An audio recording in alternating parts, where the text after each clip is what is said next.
You got a video thing I had to hit too to start mine. Oh yeah, I've been hitting things, so hasn't worked out so well. That doesn't matter. That didn't help. It's still nothing. You know what? You do gotta. Oh, it's when you're talking. It's lighting up, not when you're clicking. Is it to your left or to your right? Where normally is that? Maybe at the bottom of the left. Bottom left. Yeah, on the bottom, the very bottom, next to you.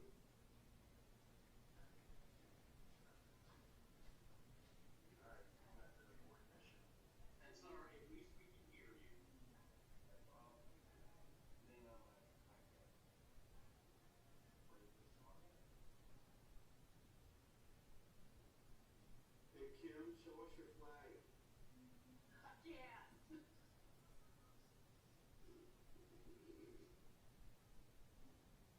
Let's not forget what's going on tonight. No. I know.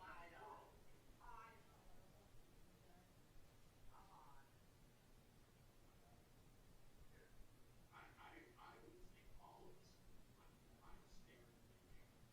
Wrong. Right. All in favor, say aye. Alabama's my favorite team. Sorry. Uh-oh. 1 minute to spare. I'm here. Hey. Hey, listen, I'm sorry I missed your call. I am the last employee standing. At our It's okay. 4 people out sick. I just Who did? Who now? Did you hear me? Yes. Yes. Okay. You want me to move that item? Yes, please. I will do that.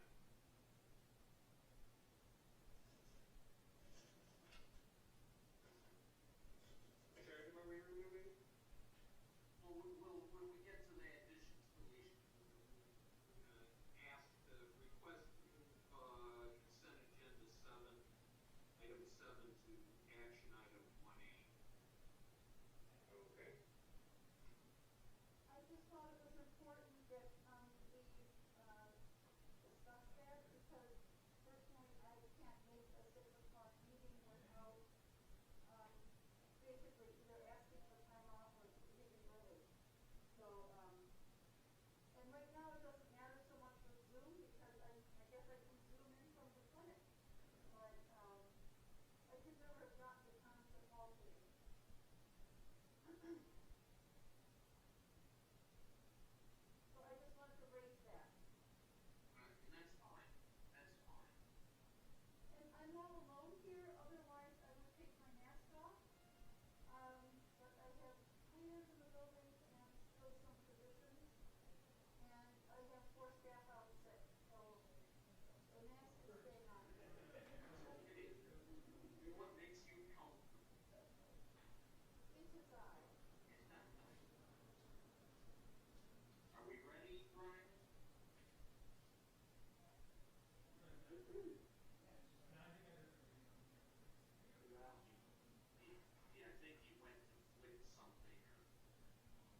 Hey, Mike, your picture. Yay.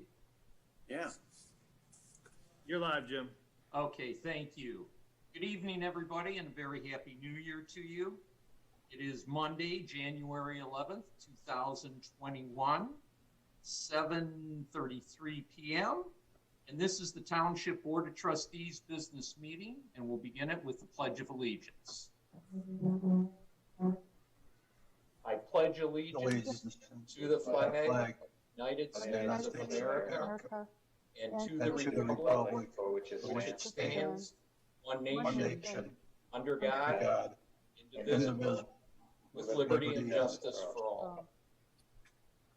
How's that doing in there? Is that okay? Thank you, everybody. We'll begin the meeting with next, the additions, deletions.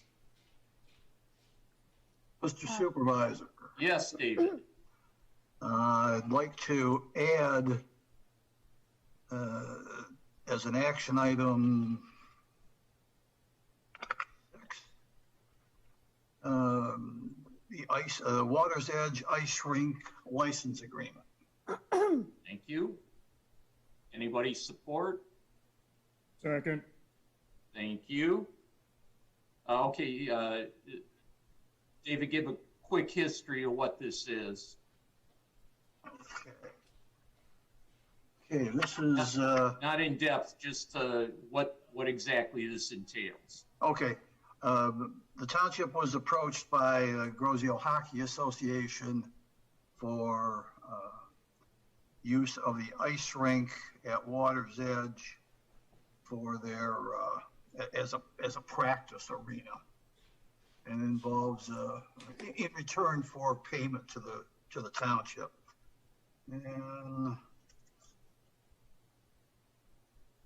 that's it. We've got the. What it does entail is that we're turning the ice rink over to Grosio Hockey Association to run for a monthly payment. We'll get into the details in the actual action item if it is added. So, any questions? You said for them to run, but the action item says their exclusive use. Correct. They will be the one. The rec department will not have anything to do with that ice arena other than to collect the payment. But nobody else would be able to use it except Grosio Hockey. Which part of We'll discuss this during the action. We'll discuss that during the action item if it gets to that point. And there will be use, but it'll be through Grosio Hockey. Okay. Any other questions? Mr. Supervisor, do I need to move the item out of consent agenda now or at the approval of consent? It's not in agenda? consent agenda, it's being added. Oh, it has already been added. No, it has not. Okay. Not on the latest, the latest rendition of the packet shows it as an addition. So Okay. it's not, it hasn't been added yet. Okay. Do you need me to do that, move to do that now or when we do the consent agenda? Are we, Uda, we're talking about the ice rink. Oh, I know. I wondered if you wanted me, we're not done with the ice rink. Yes, that is correct. Let's get through with the ice rink first. Gotcha. All right. Any other questions on the ice rink? If not, all in favor, please say aye. Aye. Aye. All opposed? Not hearing none, that will be added as action item action item 6 to our agenda. Uda, do you, well, I'll just do it. Okay. I would request that we move action item number 7, Township Board meeting format and time, from a consent agenda item to an action item so that we can discuss it. Support? Thank you. Question? Hearing none, all in favor? Say aye. Aye. Opposed? That passes. I'd like that added as 1A, since we have two kind of board issues on the action items. I'd just like to get them out of the way. So I'm going to call that consent agenda 1A and the commission committee meetings 1B. Unless there's a problem with that. I don't hear any. All right. We have no presentations. So the next thing will be brief public comment on agenda items. Jim, excuse me. Mike. I have a recommended change to the agenda. Okay. Action items. Okay. Number 1, commission and committee meeting broadcasts. Yes. I just received the materials today from the fire department, and we really haven't had a chance to discuss this in detail. I think there's a lot of tentacles to this item as a new board, and I'd like to take it off the agenda and recommend that we have a discussion at a study session. So I think there are a lot of concerns about broadcasting publicly the fire, quite frankly, and police commission meetings. Well, Mike, I understand. Okay. So Mike, you're making a motion to move it off. Move it off, yes. Do we have a second? I'll second it. Okay, the second. Any discussion? Anybody doesn't understand what's going on? This is not to discuss the issue. It's to, do we take it off or don't we? I think we should leave it on and vote on it. I mean, it's been a month. The materials we received Jameson, no, do you understand what his motion is?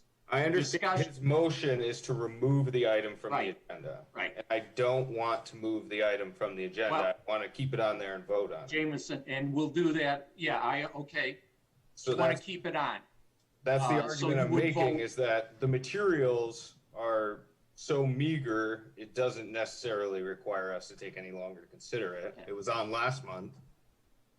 And I would tend to agree with Jameson. This is not a complex, difficult issue. It really isn't. It's something that I think the previous board, it's been bounced around. I don't know how many times it's been put on and taken off because they didn't want to talk about it. It's really a very simple issue of Open Meetings Act and what you can discuss and what you can't. That's what it boils down to. So I would like to leave it on. We can have the discussion during the action item as to why it should be approved or not approved. I don't see any reason to go into any more. The written is the same as what we got in discussion at previous study sessions, and it is a very simple issue.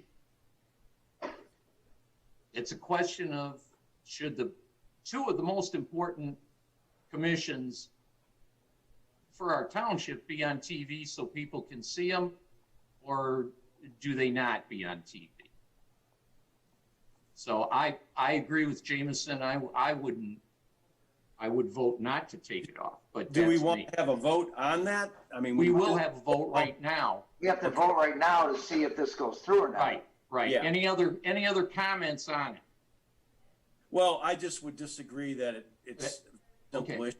I think there's lots of tentacles. I think that it's not in violation of the Open Meeting Act, so long as No one said it was in violation of. Right, and Said it was in violation. my concern is really simple. A lot of pretty sensitive information. Mike, that would be in our discussion of the item if we go to an action item. Right now, it's a matter of, do we take it off or do we leave it on? Okay. I was just trying to give rationale for taking it off. Anybody that doesn't understand or needs more information on taking it off or leaving it on? With not hearing any, All in favor of taking it off? You know what? Let's do a roll call vote on this so we make sure, because I think we will, in fact, have differing views. So, Mike, yay or nay? Nay, or yay to take it off. I thought we had you there for a minute. No, Okay. almost got it. Okay. That's good. Jameson, You. Hey, nay. Joe, Yes. yay. David, No, Uda, I'm sorry, I was interrupted. Is this to take it off the agenda or to keep it on the agenda? it's to take it off. Okay, and so Take it off and move it to a study session. take it off. and It's move not it going to be a, study. it's going to be taking it off the agenda. Okay, he didn't motion for a study session. so I'm sorry, can you tell me, who voted already? No, we're in the voting, You're doing a roll call. I missed the whole doing a roll thing. I'm call sorry. vote. Doing a roll call vote. Are you for taking it off or against taking it off?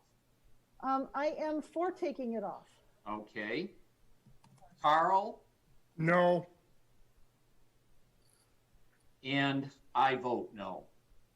So it stays on. We'll have the discussion during the action item. Okay. Okay, thank you. Any other additions or deletions?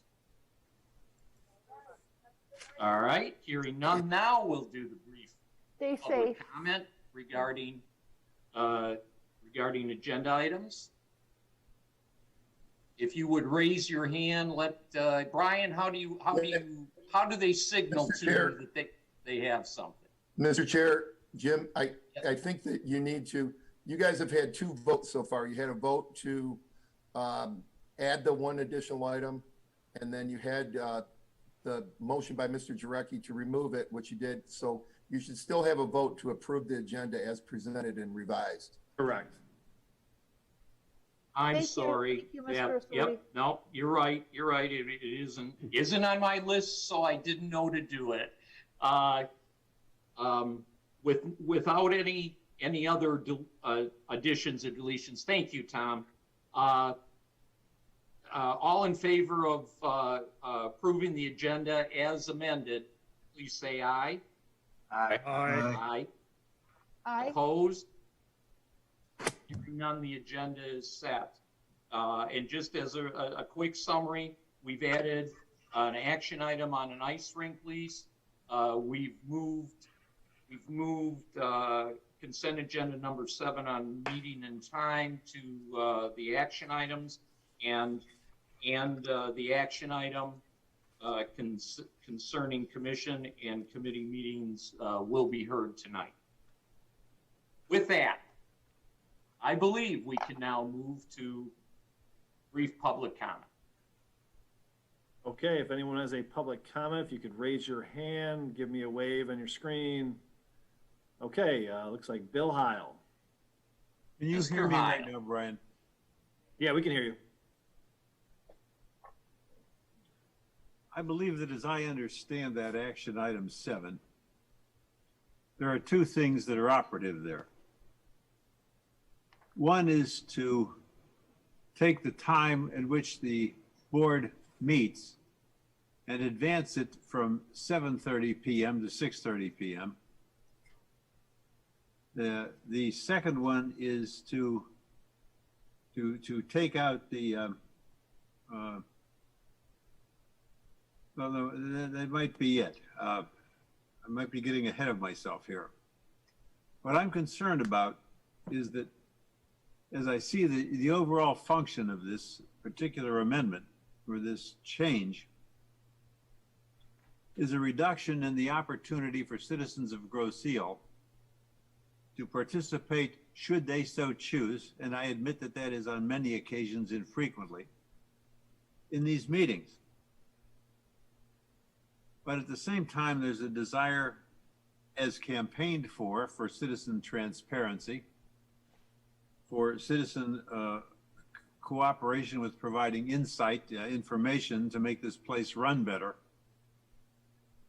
And I can't see that when you restrict the opportunity for people to comment and the time in which they have available to make it. And what I mean by that is if you're at 6:30, the number of people who are getting home from work and have time to get here is being reduced. My understanding, and I remember Jim saying something earlier, we have a long day for people who work here. But the people who work here, whether they're elected or whether they are part of the regular everyday service, which is well provided, they're here to serve us. And we need to make it still possible for those we serve to contribute their thoughts to us. I'm not finding, with what I understand this addition to the agenda to be, something that is consistent with something I would support. And I want to make that clear. We need to have opportunity for public comment. We need to have opportunity for that comment to be included in our thinking. And we also need to have, as I heard Mr. Jarecki saying a minute ago, time for everybody who is involved in this decision-making process to have adequate information to make it happen. Basically, that's my thoughts, and thank you for the opportunity to contribute them. Thanks, Bill. Hopefully, when we get into the discussion, it'll become a little clearer to what we're doing and the why. Jim, I've lost you there. I can't hear you. Well, I can't do anything. No, Jim, when you turned away, we all lost you. Okay. I love Zoom. Okay, so do we have Anybody other else? public comment on any I of have the items 2 on words, today's? everybody, earbuds. Any other comments on today's agenda? Well, I yes. think Hold on, Kevin. No, I've got it. Bob Zelasko. Bob Zelasko. Unmute yourself, Bob. Bob, you're sounding good. Shame on you, Jim. Bob, unmute yourself. Unmute. We can't hear you. Unmute, Bob.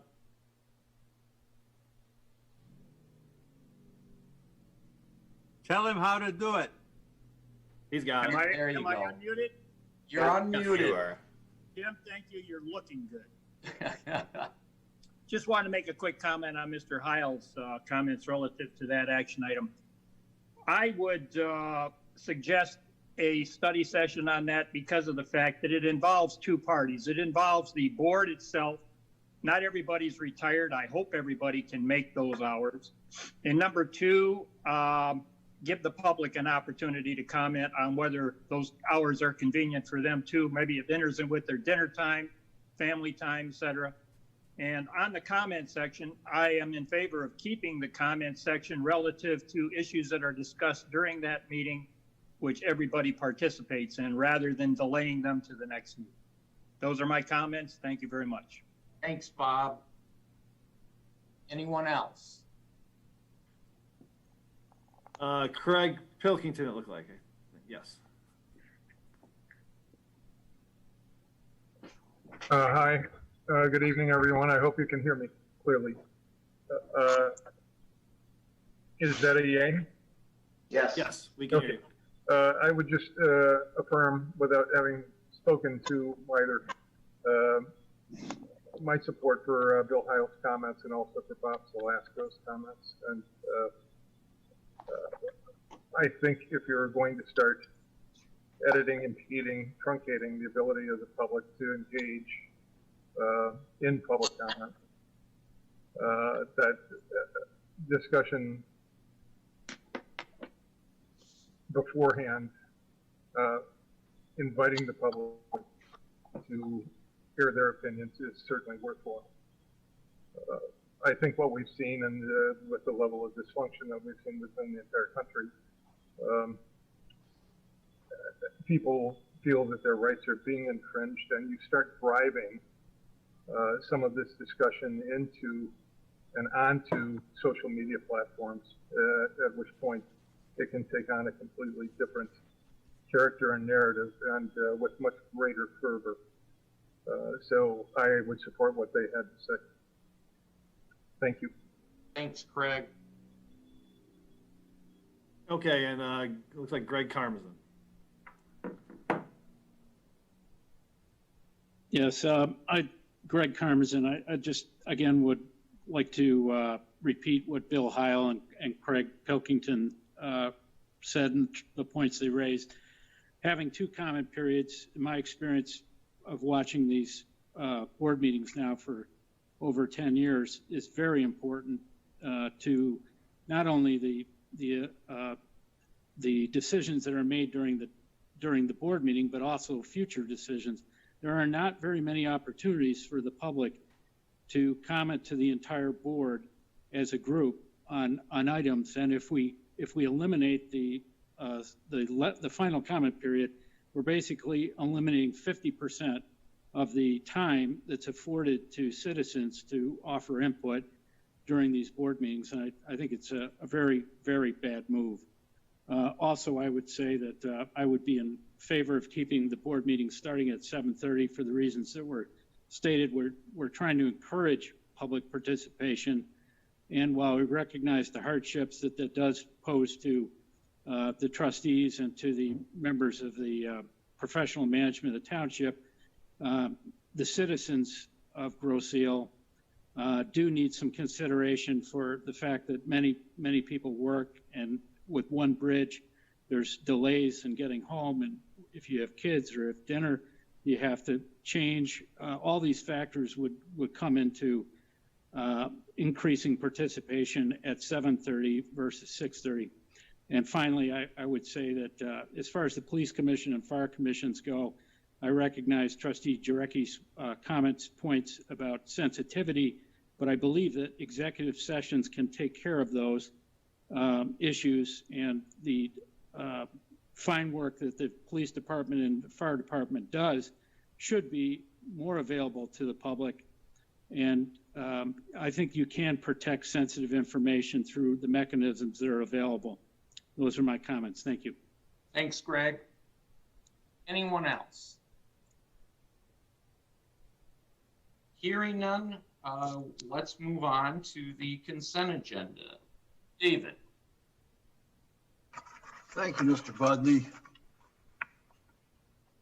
I'd like to make a motion to approve consent agenda 20-060, which includes the minutes of the December 14th, 2020 meeting of the board, check registers dated through January 8th of 2021, accept the resignation of Susie Harrison from the Downtown Development Authority,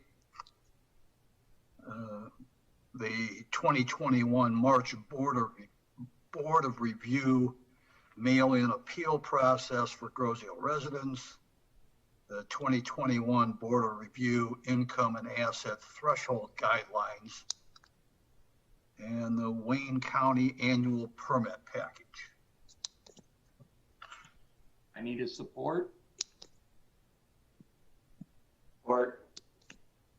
Was that you, Joe? Joe, yeah. Thank you. I was muted. I supported it too. Oh. Oh, sorry. Any questions on the consent agenda? Hearing none, all in favor of Aye. approving the consent agenda, which includes the minutes of December 14th, 2020, check register dated through January 8th, 2021, the resignation of Susie Harrison from the Downtown Development Authority, the 2021 March Board of Review mail-in appeals for Grosse Ile residents, the 2021 Board of Review income and asset threshold guidelines, and the Wayne County annual permit package. All in favor say aye. Aye. Aye. Aye. All opposed? Hearing none, the consent agenda is approved. Moving on to action items. And I will start with action item 1A, which is the board meeting format and time. We've heard, and what that is, actually saying that, I should actually get it out here.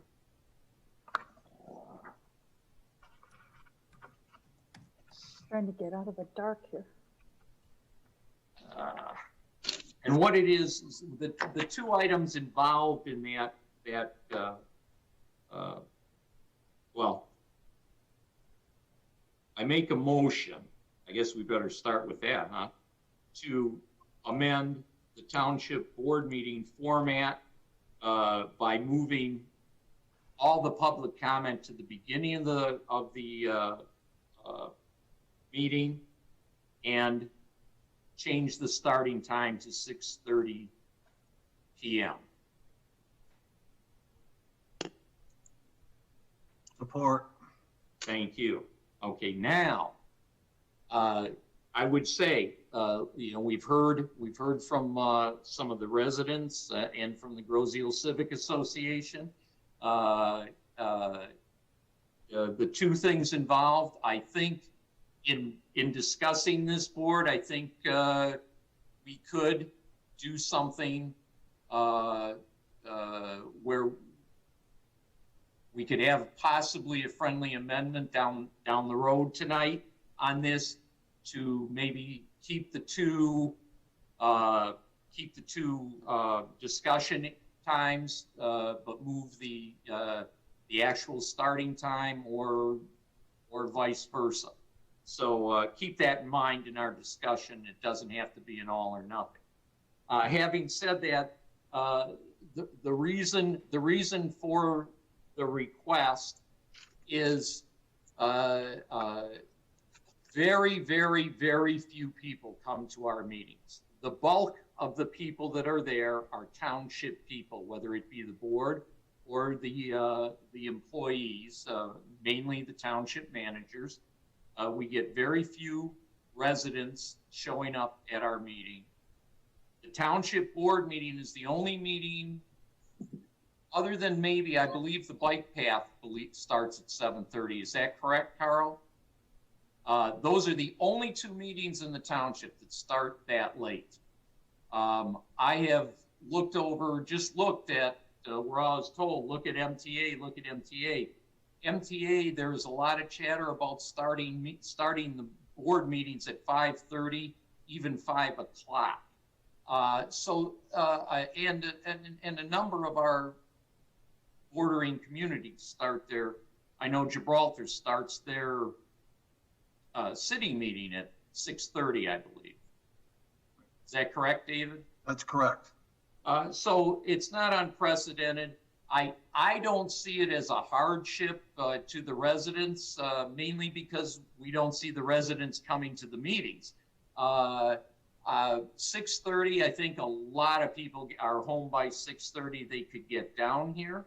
And the way this would work, it's a little different than what we have now. 6:30 would be our starting time if we were to have a study session.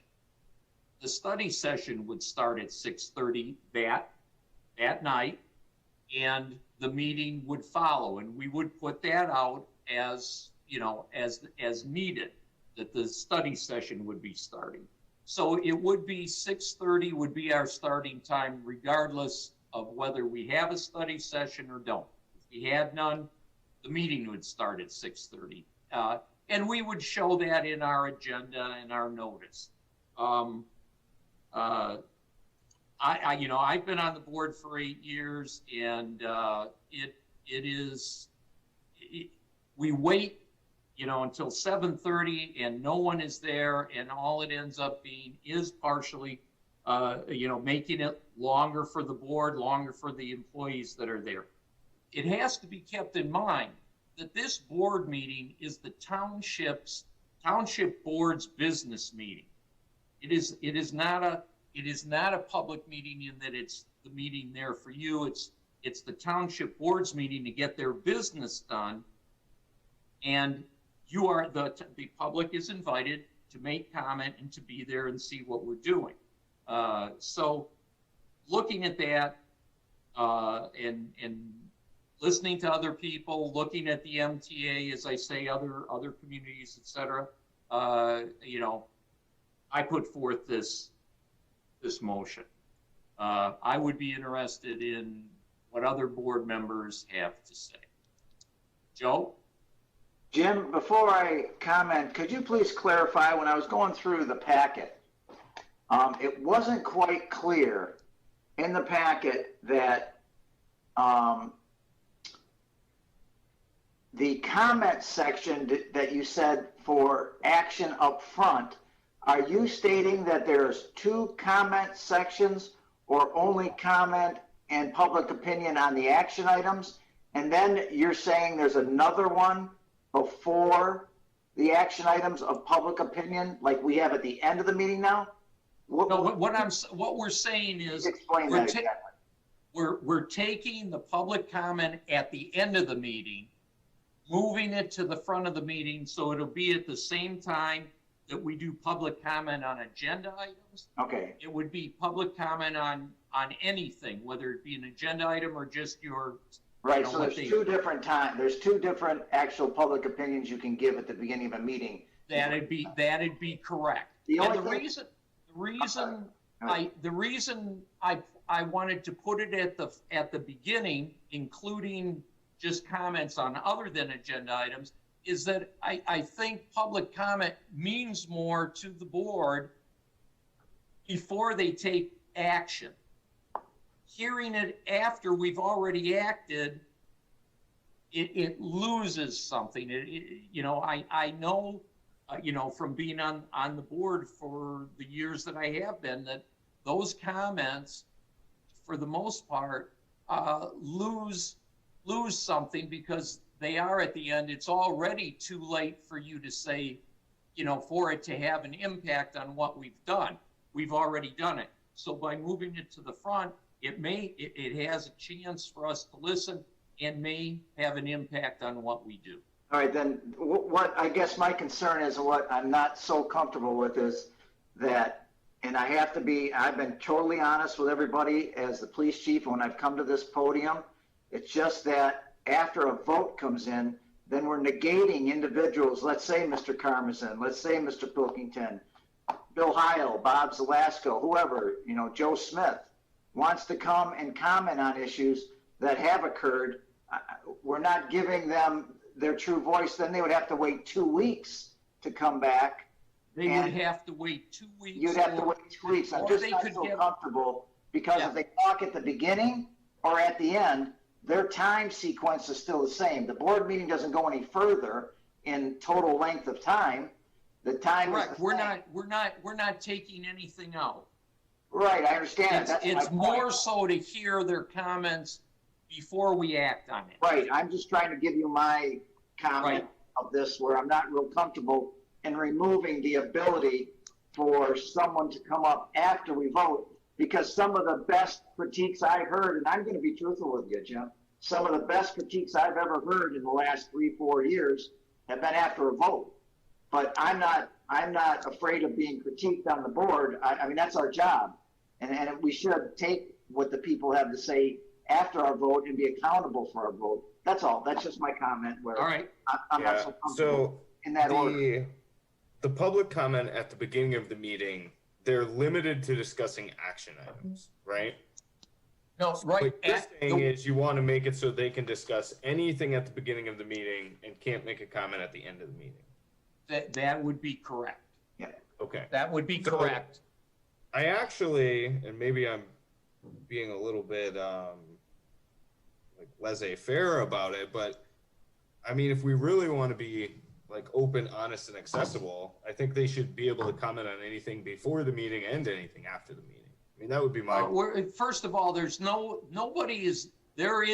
taking away any right to say anything. That's not what's happening here, and I think it's improper to paint it as being. Well, I'm not doing so. I'm not. I agree. I understand what you're saying. You know, right now they can only comment on action items at the beginning of the meeting, and then it's open comment at the end. You're saying at the beginning it'll be they can say anything they want at the beginning, which may impact. And the thought was what they say may impact something we do during the meeting. And I Even agree though it with might you not on be, that. you know, it just might give us another view, another perception on something. That was the whole purpose, just thinking that those comments made more sense at the beginning than they do at the end. Sure, and I actually concur with that. That's a good idea. I don't think you should be limited at any time to what you want to say at the board. So I would prefer if we opened up the beginning of the meeting so that they could address us on anything they wanted and keep the public comment on the tail end. So if we, you know, do something they don't like, they can let us know before they leave. I concur with that. I agree with that myself. So can I give my 2 cents, Jim? Absolutely, Mike. First of all, Clerk O'Connor had her hand Oh, up. I'm sorry. Go ahead. No, that's fine. Thank you. Will probably stun all of you by agreeing with Bill Heil and Mr. Jarecki and Jameson. And Joe. And Joe. There you are, Joe. One of the reasons our board went to having the 2 periods is that at the beginning of the meeting, it made sense to give people an opportunity to speak about something on the agenda at the beginning of the meeting so that that could have an impact on potentially the board vote. The comment period at the end of the meeting about general comments gave people an opportunity to either respond to what they had heard during the meeting or topics that went off the agenda. The reason being you did not want to dilute the opportunity to speak about items on the agenda at the beginning of the meeting so that then you could move into the business meeting and give people the opportunity to discuss more broadly things at the end of the meeting. I would have a problem removing that section at the end of the meeting. As long as our meetings sometimes get, we do need to hear what people have to say in response to the meeting that they just witnessed. It may bring up new ideas, may make people respond to things that they weren't thinking about at the beginning of the meeting. And so I have to say, Jim, too, and this concurs with Bill Heil, we are public servants, and the word servant meaning we have to be available to our public, whether it gets long or not. Our staff know that meeting nights are part of their schedule and that they can actually plan to do work, which many of them do, waiting for the meeting night. Each of them have a township board meeting that they attend, but they also have their commission meetings, their committee meetings, and these are part of their 40 to 60 hour work week. And they should be prepared to be there for that. As a working parent, even early on in my career as a township board member, and especially when I had young children, being available for a board meeting, especially a live board meeting, not a Zoom meeting, where you need to prepare and you do want to come in looking not like a wreck that just got off the freeway. So making it to a meeting when you leave work in Novi at 6 is really difficult if the meeting starts at 6:30. And it's not just to be at the meeting for the public, it's also, are they available to watch us? Whether or not they attend in person, we can never forget just how many people tune in to watch us have these meetings through either YouTube or GITV or the Comcast and Ameritech or whatever portal they're using, or a cable provider. So I think it's really important that we keep in mind that we make ourselves accessible to the majority of people in our community, whether they attend or not, that they have the opportunity to tune in. And I think that's the spirit of the Open Meeting Act, is to make us as accessible as possible to the members of the public. and to respond to their convenience, not our convenience.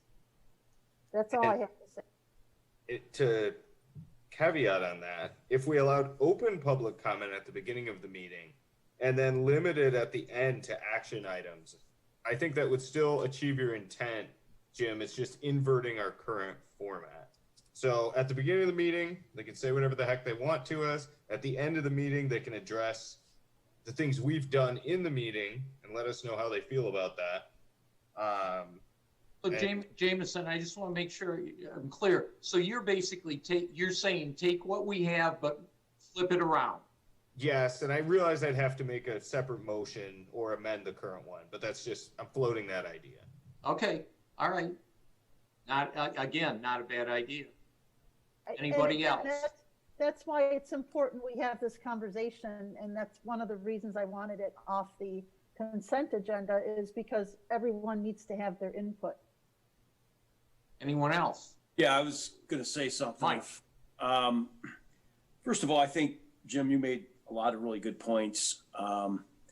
But at the end of the day, the one thing that sticks out with me is the very fact that we haven't, as a board, done a really good job of getting participation at these meetings over the last few years, I think has a lot to do with the makeup of the board.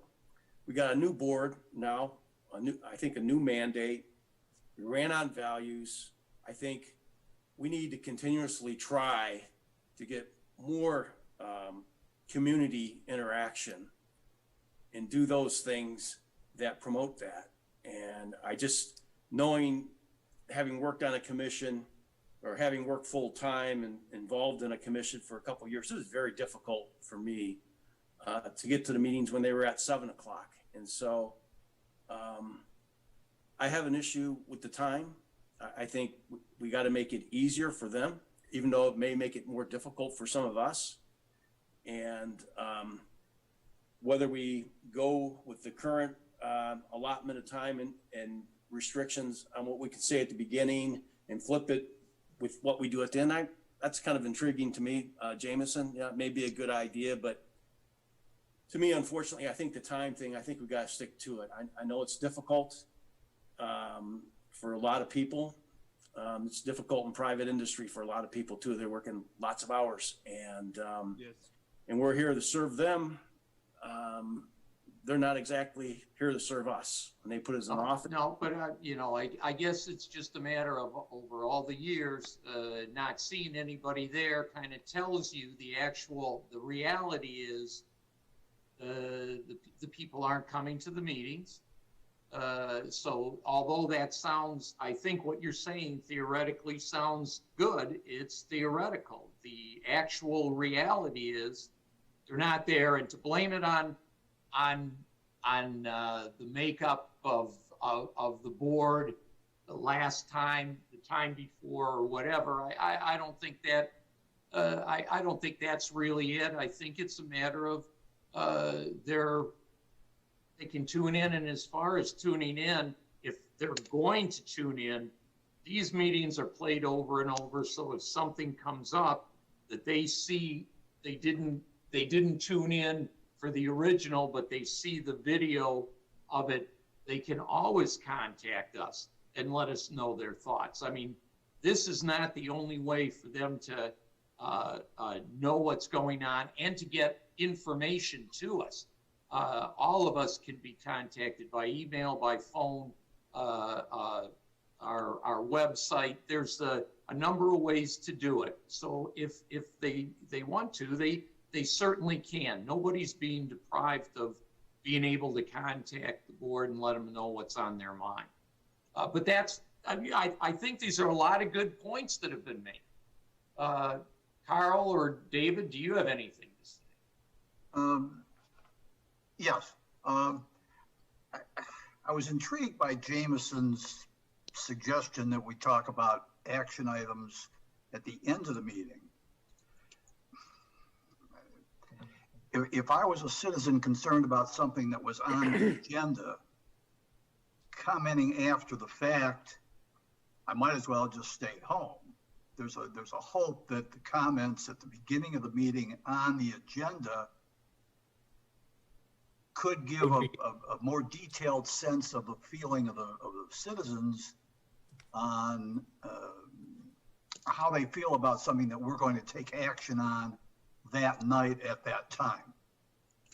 But they can still talk about action items during open comment at the beginning. At the beginning, right now, we're limiting them to only action items. But if Johnny from Tree Lane Drive wants to come tell me that, you know, the supervisor was doing donuts in his lawn last night, he can't do that because, you know, that's not an action item. But he could still talk about an action item. Right. What Jameson is saying at the beginning, they can talk about anything. At the end, limit your comment to the action items, to what we've done. Is that correct, Jameson? It is. Okay. So there still can talk about agenda items at the beginning, but only agenda items at the end. So only what we've taken action on at the end. So we're basically flipping around what we do now, because at the end you can make general comment or you can talk about what we voted on. He's flipping that around to, you can make your agenda comment or an open comment at the beginning, and you make your agenda comment at the end, or the action item comment at the end. I find that interesting. Yeah,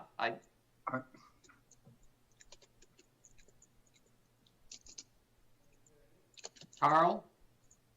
Jim, I have 2 points. I'm also very interested in what Jameson has proposed. By having open comment and agenda items at the beginning, we're not forcing someone who has something they want to say about, pick a topic, let's say Water's Edge or the county bridge, to wait until 9, 10, 11 o'clock at night, depending, when they want to have a chance to make a comment. They could do it up front as opposed to waiting through all of the meeting for sometimes several hours. The other thing is, I think those matters that are brought up, as Jameson is suggesting, allow us to tailor our reports to perhaps answer some of those comments that were made. As an example, if somebody had a question about, say, the Meso Bridge, what's going on with it, what's taking so long, we could very well tailor our comments as a response or as some kind of information on that. There's a lot of traffic out on the Facebook and other social media, and this would be one way for everyone to be able to make their reports. We have 7 reports that are made at every meeting, and for those that are specifically affected, if there's something about the deer call, Mike could bring that up and address it in his report. If there's something, Jim, you have in the supervisor's report, you might be able to add to that, and so forth and so on with everybody.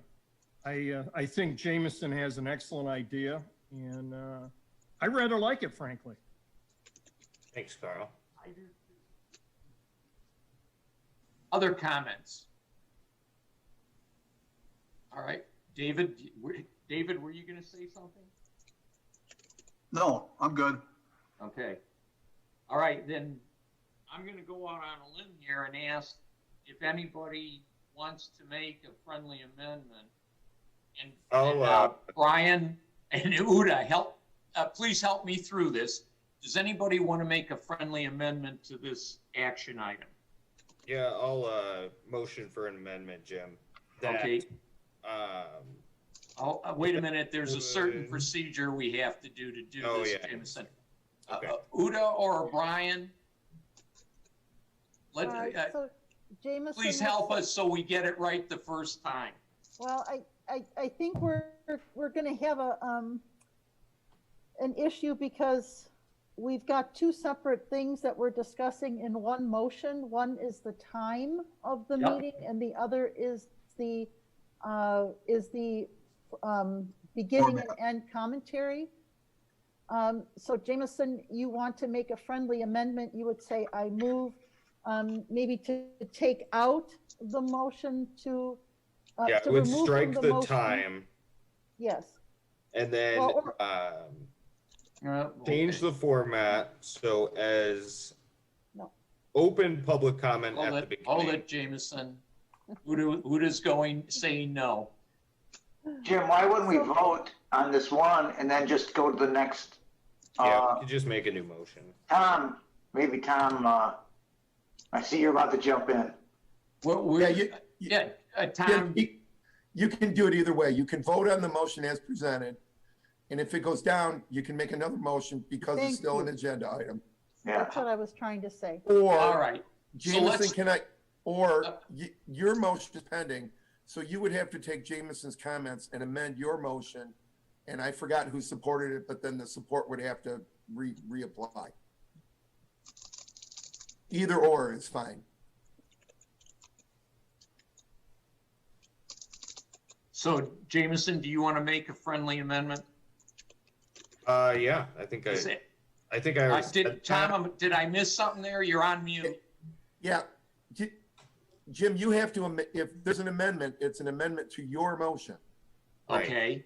So All do right. I have to make the friendly amendment? Is that what you're saying? Jameson can identify it, and you can just acknowledge that, yes, I amend my motion to Jameson's comments. Okay. Do you want me to say the comments again, Jim? Yes, please. Okay, so we would strike the change in time or remove it from the agenda item. And then we would change the format so that the public comment at the beginning of the meeting would be open public comment, and public comment at the end of the meeting would be limited to action items. Okay. All right, Tom, I need your help here. So all you need to say is I amend my motion to conform with Jameson. Well, no, because Tom, my problem is I half of what Jameson said I'm fine with. Changing the time or dropping the time, I am not good with. Okay, so then your motion, the way you presented it originally, stands, if you're not willing to amend it. I cannot take just part of what he said. You put it to a vote. Well, we got to get it first. No, I think, Jim, what Tom suggested earlier is because we have several different types of items in this particular motion. Right. Let's vote on this motion. If it passes, it passes. If it fails, then we can make new motions. One regarding time, one regarding programming, whether or not to have the public comment at the beginning and end. Okay. Okay. So we can do it. We can do it pretty simply. All right. Yeah. So. You can also withdraw the motion if you want and move on and accept other motions. On this?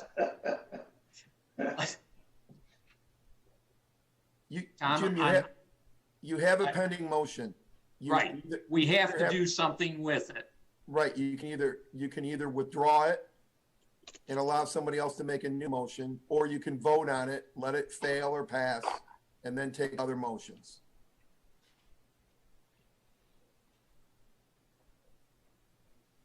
Why don't you just vote on it? It'll make it simple. Okay. Okay. Let's vote on what we have standing, and then we can come in with other motions if this doesn't pass. So the motion before us is to amend the trustees board meeting format to have only one public comment time, and that being at the beginning of the meeting, where right now we have the public comment on agenda items. It would be public comment for everything, and change the starting time to 6:30 from 7:30. Having said that, is that clear to everybody? Okay with that? All in favor? You know what? Again, I'm going to go with with the roll call because I believe there'll be a split here. So roll call vote, Mike Jarecki.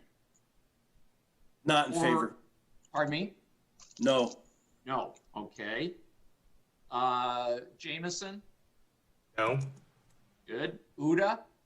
No? Joe? No. Carl? No. David? No. And I will go yes, just to save face, since I made the motion. Having said that now, let's, do we have a new motion? Jameson? Yeah, I'll We're starting with a clean slate here, so there is nothing on the table. So I motion that we change the format of the township board meetings to allow open public comment at the beginning. And I'm going to go for broke here because of trustee reports and say open public comment at the end as well, so that they can react to our reports and not just action items. So you're not so you're changing to not limiting it to action items. I did. Yep. Okay. Open public comment, beginning and end, and I can lay out my logic, but I would need a second first. That's correct.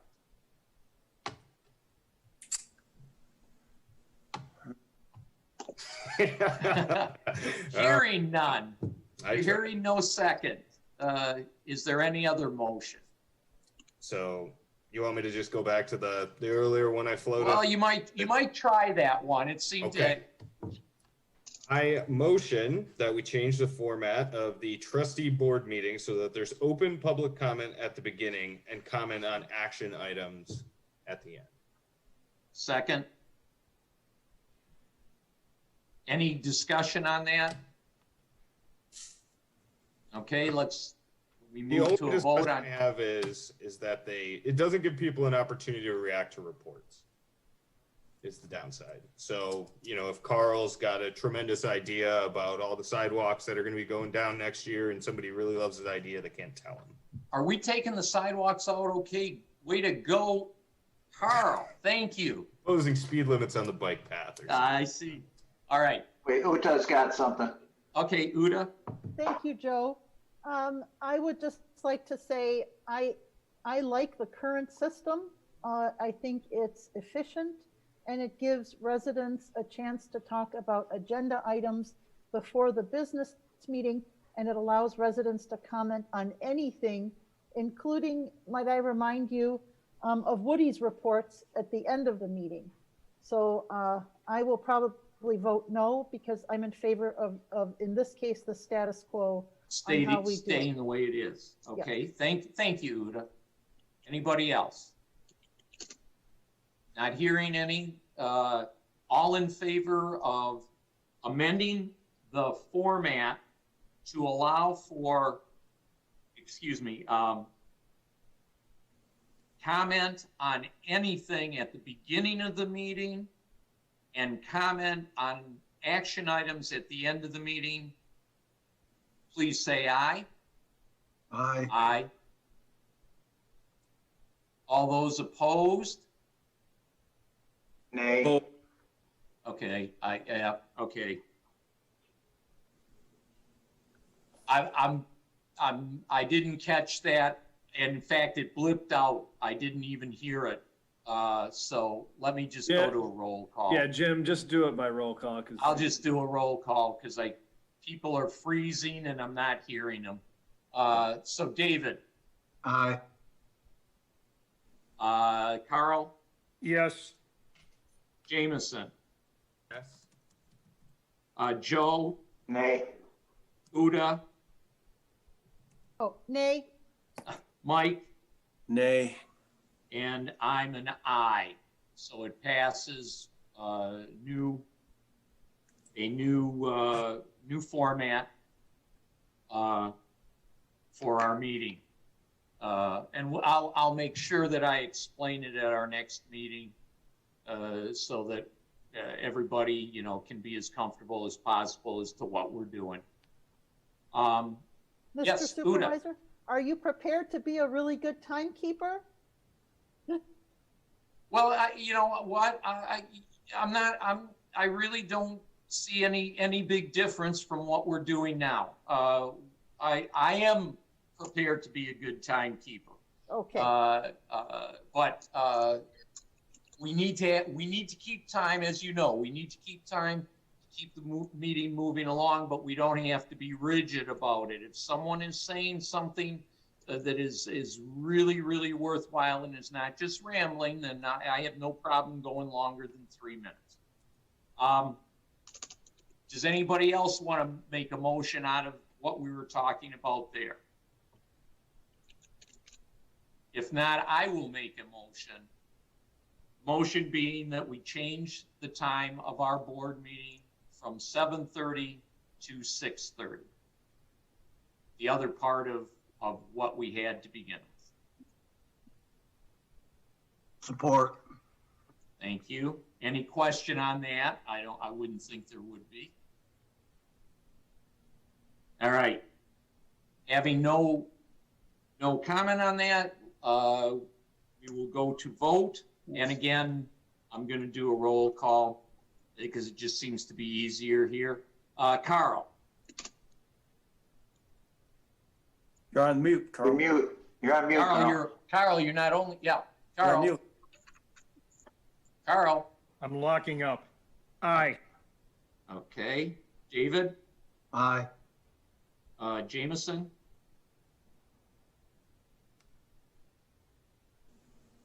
Didn't hear it, Jameson. Jameson. No. Okay. Joe. No. Mike. No. Uda. No. And I'm an aye. So the meeting time stays at 7:30. All right, let's move on. All righty. All right.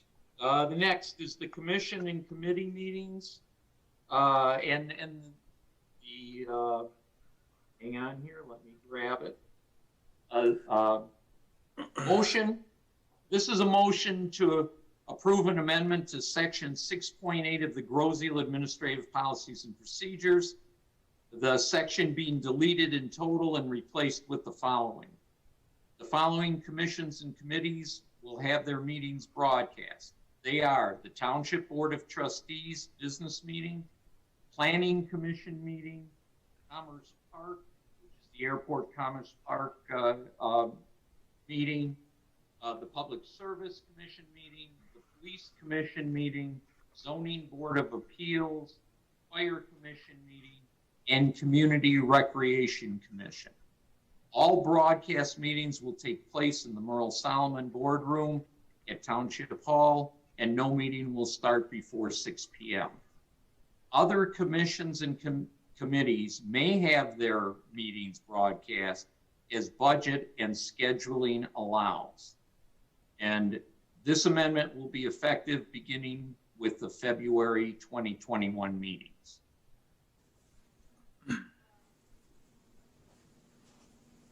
Do I have a support? Support. Okay.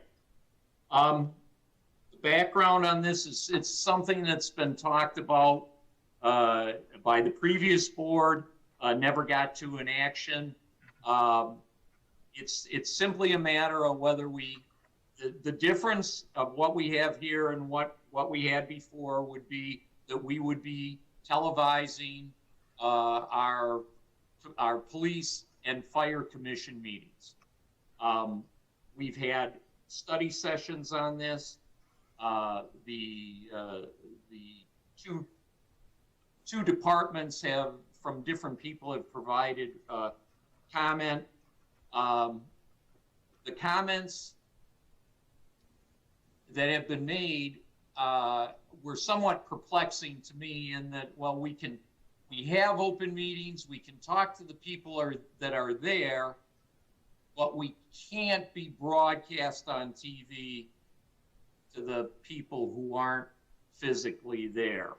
I think it's as simple as anything you can say at a public meeting can be said on TV, and things that you can't say at a public meeting,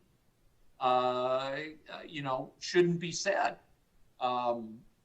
I haven't heard anything or seen anything in the memos that that would show anything that any reason for these meetings not to be on TV. Again, if you're talking about something, you don't fire commission. If you're talking about a rescue, you don't need to say who it is or the address of where it is. And the same with I'm going to say police stop. You don't have to say who you stop. The names don't have to be disclosed. The identification of the individual involved don't have to be done. After that, it just becomes an example of something that you're doing. A number of people have over the years have been questioning why aren't those commissions on TV? And I think they are. I think they're very important commissions. And we talked about our meeting and making it available to as many people as possible. I don't see any reason why we shouldn't be doing this with these commissions. I mean, if we could, if we had the money and the availability of time slots, all of them should be on TV. I think if we have that ability, we have budgetary problems, and because people have to run these meetings from the TV end, so we can't televise everyone. But I certainly think fire and police are vitally important and should be on TV. And that's what drove this motion. And I think from a transparency perspective, go ahead. Oh, I'm sorry. Yeah. From a transparency perspective, it makes sense. Like that's what we're supposed to be about. The Fire and Police Commission, not commissions, but Fire and Police Services consume the bulk of our budget. So that's probably something citizens are concerned about outside of knowing that they're also safe. And under the Opens Meetings Act, if anybody decides to show up at one of these commission meetings and start broadcasting, they can. You can't stop them or shut down the meeting just because they start broadcasting. Anything that's discussed of a HIPAA or personally identifiable information or operational security perspective shouldn't be discussed in an open meeting anyway. So I don't see any reason why these commissions shouldn't be broadcast. Thank you, James. That's all I have, Jim. Thank you. Uda? I'm not muted. Okay. Okay. I can't talk with this thing on for much longer. It's been a long day. So I am a liaison now to the Fire Commission, and I want to at least make it clear that I've been listening to what our fire chief, our fire marshal, and our fire commissioners have been saying, because there are some concerns about not so much that they might be saying something that can't be said in a televised meeting, but the fact that they don't know who is listening and might be gathering intel on our capabilities. And I think that is something that both Chief Beaudry and Chief Warnick and their deputies have brought forward.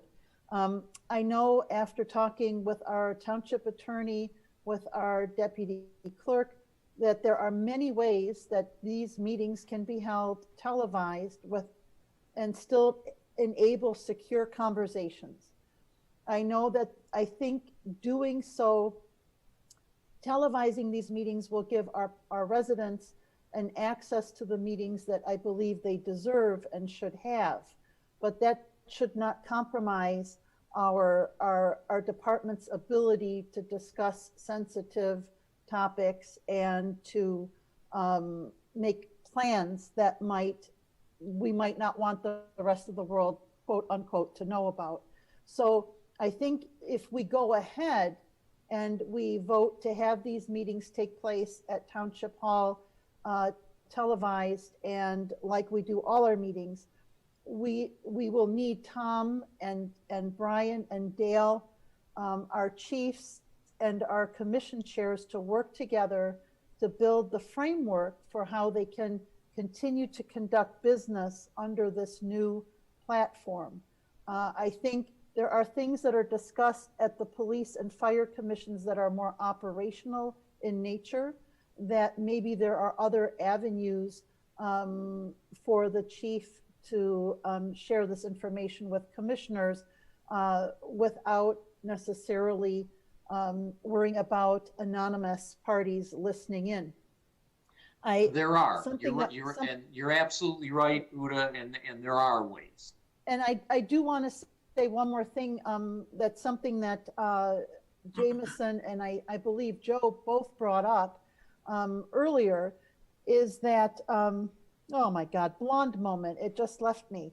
That in having these public meetings, yeah, I'm going to have to come back to that one. That's fine. That's fine. We'll be glad to come back to you. Was it taking the mask off? Did that have something to do with? It was like it ended the stream of consciousness. Yes. Okay. Anybody else? Jim? What did he say? Yes, Carl. Yeah. Jim, 7.5 weeks ago, we all took an oath to support the Constitution and the laws of the state of Michigan. One of those laws is the Open Meetings Act. And Jameson is correct when he says transparency is important. I think we've spent a lot of time talking about the people's ability to see what goes on with their government. A lot of the concerns that I'm seeing that were raised in the memos that we received, a copy of Paul Anderson's memo from 2 months ago when this was first kicked around, and then Russ Beaudry's memo that came along today and we shared, can be cured. The concerns can be cured by having Brian Friel conduct what I would consider a tutorial on the Open Meetings Act. Not just having all of the individual commissions and the commission chairs try to do something that we're going to wind up with a dozen different formats. It's going to be like giving the 50 states different options on how to disseminate the COVID vaccine. If we have one central person, Brian Friel or Clerk O'Connor, whoever, Thomas Sorty, but somebody that can sit down and can say, ladies, gentlemen, this is what you can do if you have a concern about HIPAA, this is how it's addressed. It's not a question of, do we comply with the Open Meetings Act or not? We don't have a choice. We have taken an oath and we are bound by the laws of the state of Michigan. The issue seems to me, compliance and education. Education is going to be the key to complying with the Open Meetings Act. And if Brian Friel can put something together in 2 weeks, or Thomas Sorty or Uta, however you want to handle this. But internally, we should be able to have all of the commissions, all of the chairs on the same page as to what works and what doesn't work. And I think the easiest way to do that is to have I wouldn't call it a study session, but a tutorial where we can have all of the questions answered, and then maybe follow it up a couple weeks later, a month later, and see how things have worked out and whether or not we're in compliance with the spirit of the Open Meetings Act. That is making things as accessible and, to use Jameson's words, transparent, versus going ahead and having questions as to what's going on. I also look at those people that have limited ability to come to meetings. And I don't like the idea of somebody being able to tape and edit a meeting and put it out on Facebook or YouTube with their edited version. I think there should be one repository that should be with the township's clerk's office, where they have access to the filming of the meetings and can put that out there perhaps even on demand at some point, but something where we have more transparency and accessibility.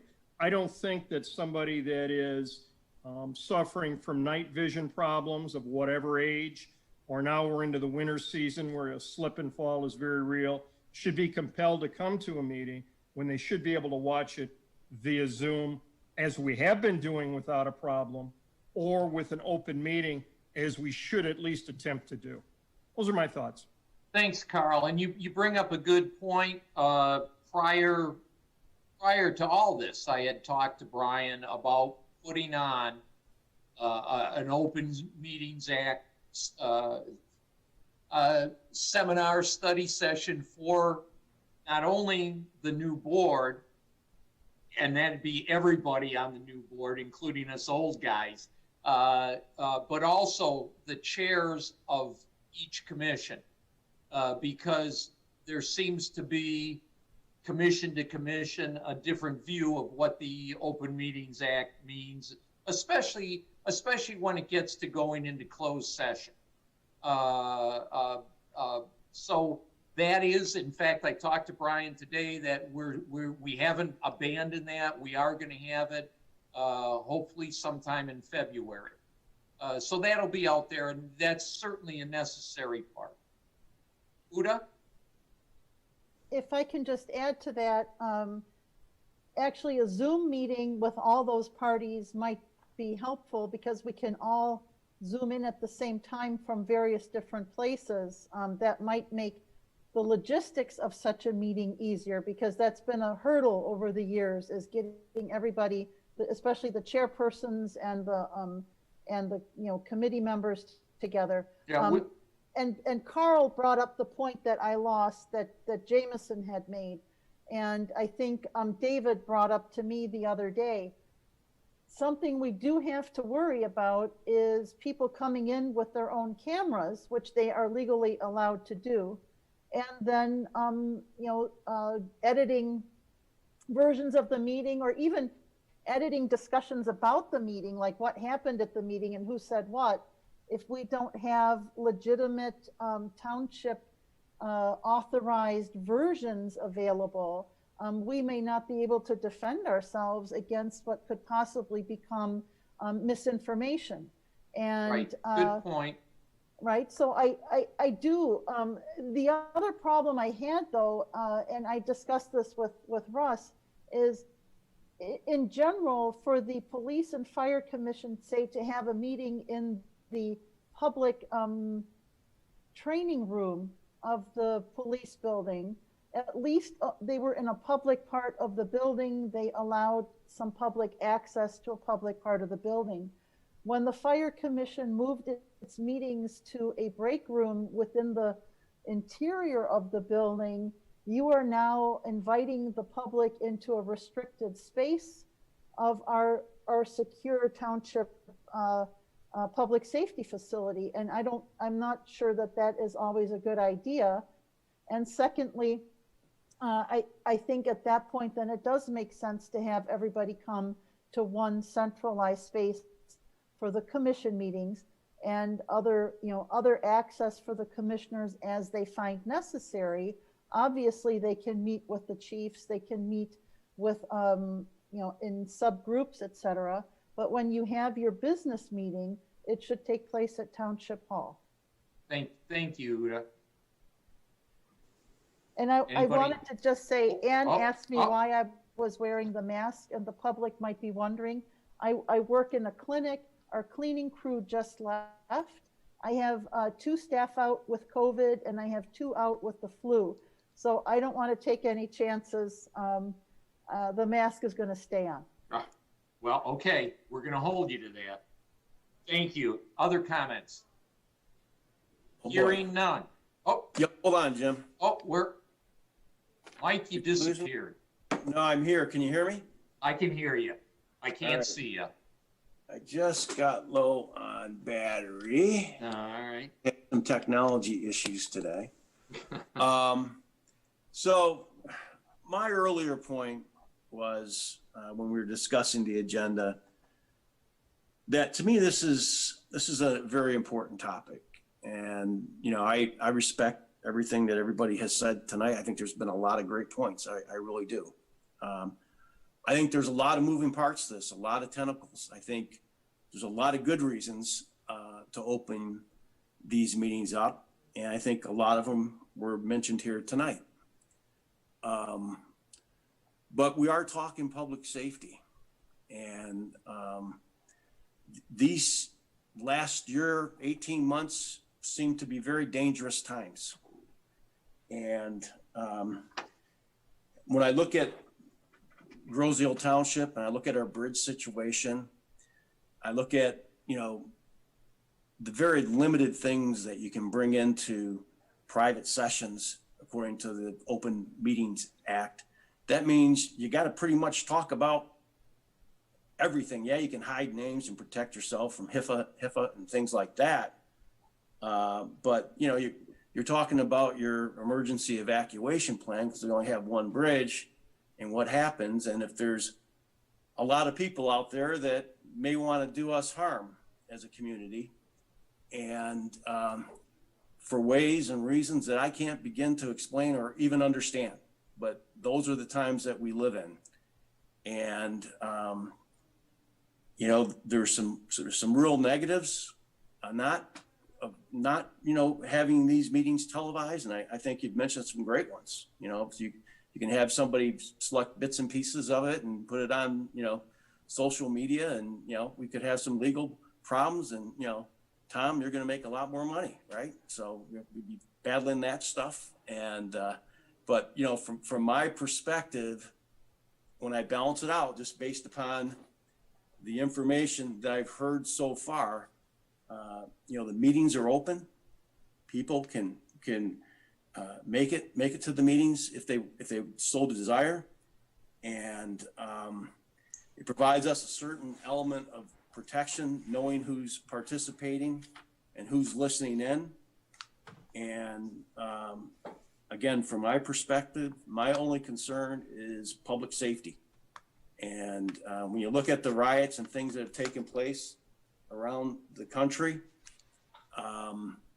these folks kind of know what's going on with law enforcement and, you know, other governmental agencies out there to protect us. And I just don't think we should be advertising our plans and things like that. That's just my concern. All right, thank you, Mike. David, you got anything to say? Just that, you know, I agree with what Carl and Jameson said. I don't see, the meetings are open anyway. And people are going to do what people are going to do as far as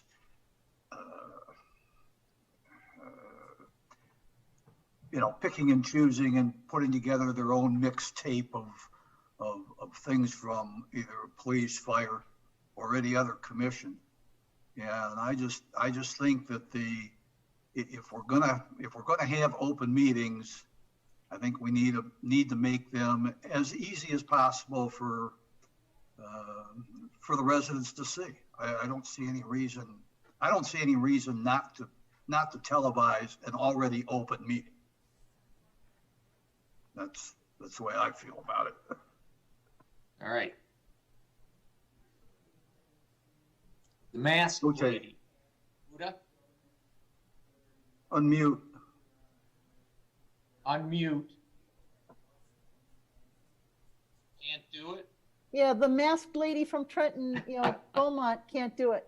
I would like to possibly ask you to entertain a friendly amendment in the sense that, would it help if we looked at maybe a 6-month trial period of doing this and revisit in 6 months to see if it's had an impact, positive or negative? Well, you know, quite truthfully, you bring up a good point, and I just want to emphasize to our board and to our residents that anything that we do today can be revisited tomorrow. There's nothing that's carved in stone that if we find it's not working, in fact, we should be going back and changing it if it's not working. or changing it, enhancing it if it's working well. So a vote today on this would not prohibit us 3 months from now, a month, 6 months from now, saying, you know what, we do have a problem with this. Or what I think will happen is we'll find out it's working well, but because there's always something that can go wrong. There's no doubt about it. We can't get around it. There, short of just holding meetings by ourselves and not letting anybody hear, that's about and even that I don't think would stop something from getting out. So those are all possibilities. It's always possible for something to happen. Jim, do you, Dale, or Brian Friel know how much longer we are most likely going to be in Zoom land? We should hear this Friday. We should get direction this Friday from the governor, and Lord only knows what's going to be said. But yeah, I mean, I'm done with Zoom as soon as we can get out. But we'll see. We should hear Friday the new direction or the next steps to be taken. But absolutely, whatever we do here, if we find it's not working, and it would behoove the liaison certainly to let us know as a board that it's not working, that we can change it. Absolutely. Well, I have no. For us right now, on the fire commission, for instance, this is kind of a hybrid situation we're in that the last meeting I attended was a Zoom meeting, and we did have some public present. We had other board members join the meeting. We also had 2 numbers we couldn't identify, but it gave us a hybrid opportunity to kind of experience having a public safety related meeting in a more public forum than the commission has previously had. Right. So, this, I always considered this a little bit as an experimental time to see how well does this work for us. Right. And I would emphasize that everything we do can be changed if we find, and we need to do a better job of not just moving on because it was done tonight, now we're done with it. These things have to be constantly looked at, talked about. How can we improve them? Are we going the wrong way? We need to change them. Other comments? With none. Roll call vote.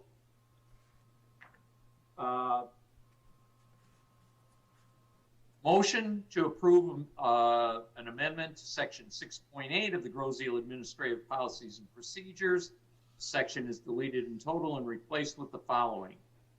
The following commissions and committees will have their meetings broadcast. They are the Township Board of Trustees, Planning Commission, Airport Commerce Park Commission, Public Service Commission, Police Commission, Zoning Board of Appeals, Fire Commission, and Community Recreation Commission. All broadcast meetings will take place in the Merle Solomon Boardroom at Township Hall. No meeting will start before 6 p.m. Other commissions and committees may have their meetings broadcast as budget and scheduling allows.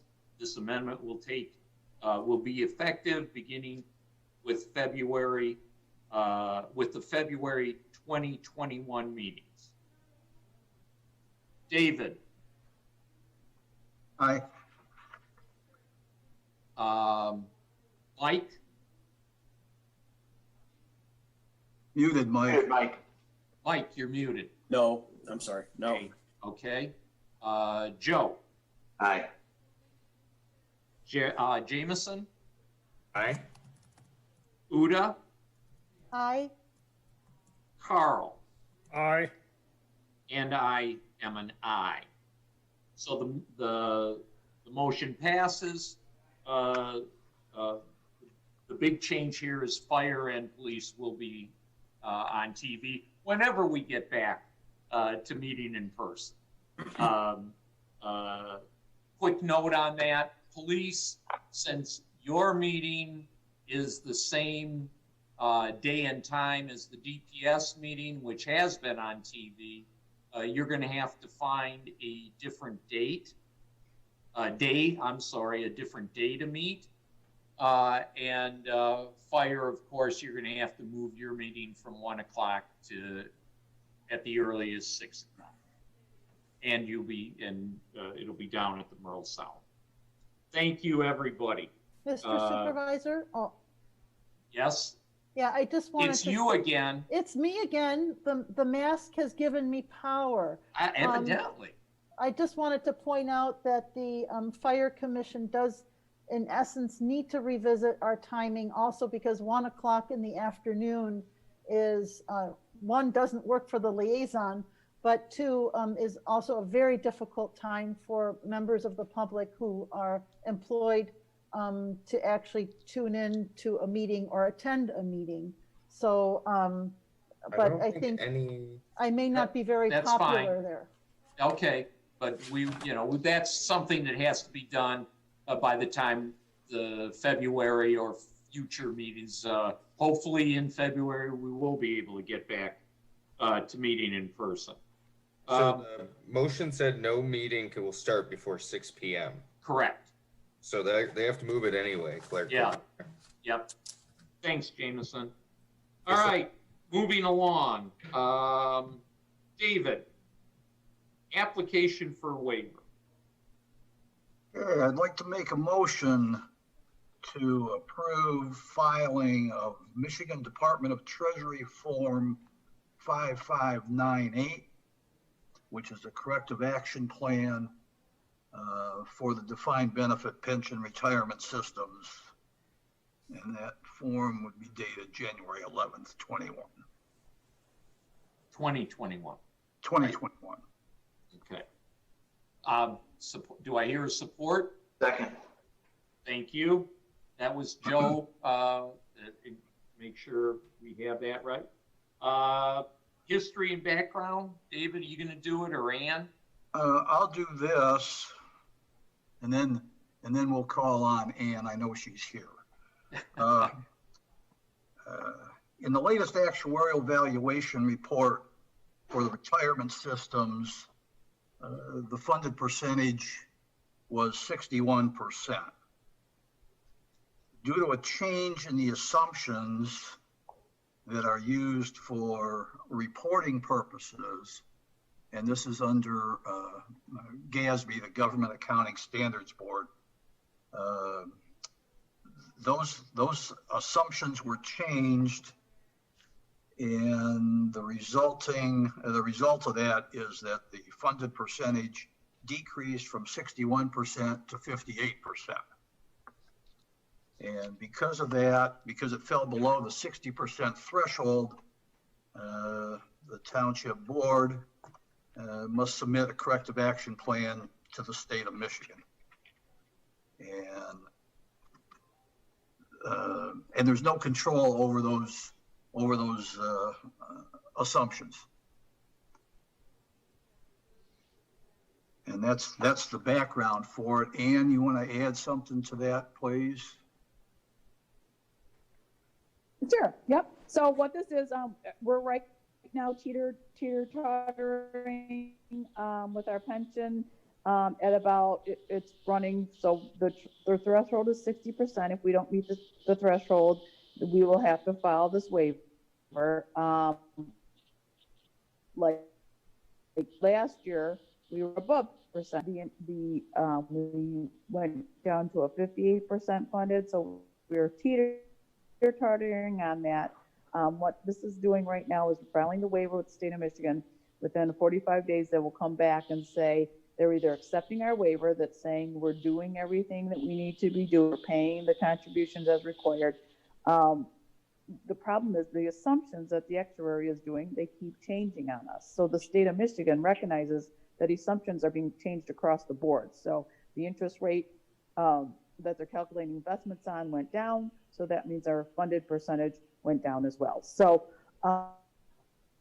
But what we'll do in another 45 days, they'll either accept this and then we'll have to file a corrective action plan, or they just continue as going on. So the same thing is happening with our healthcare. That has been approved by the state.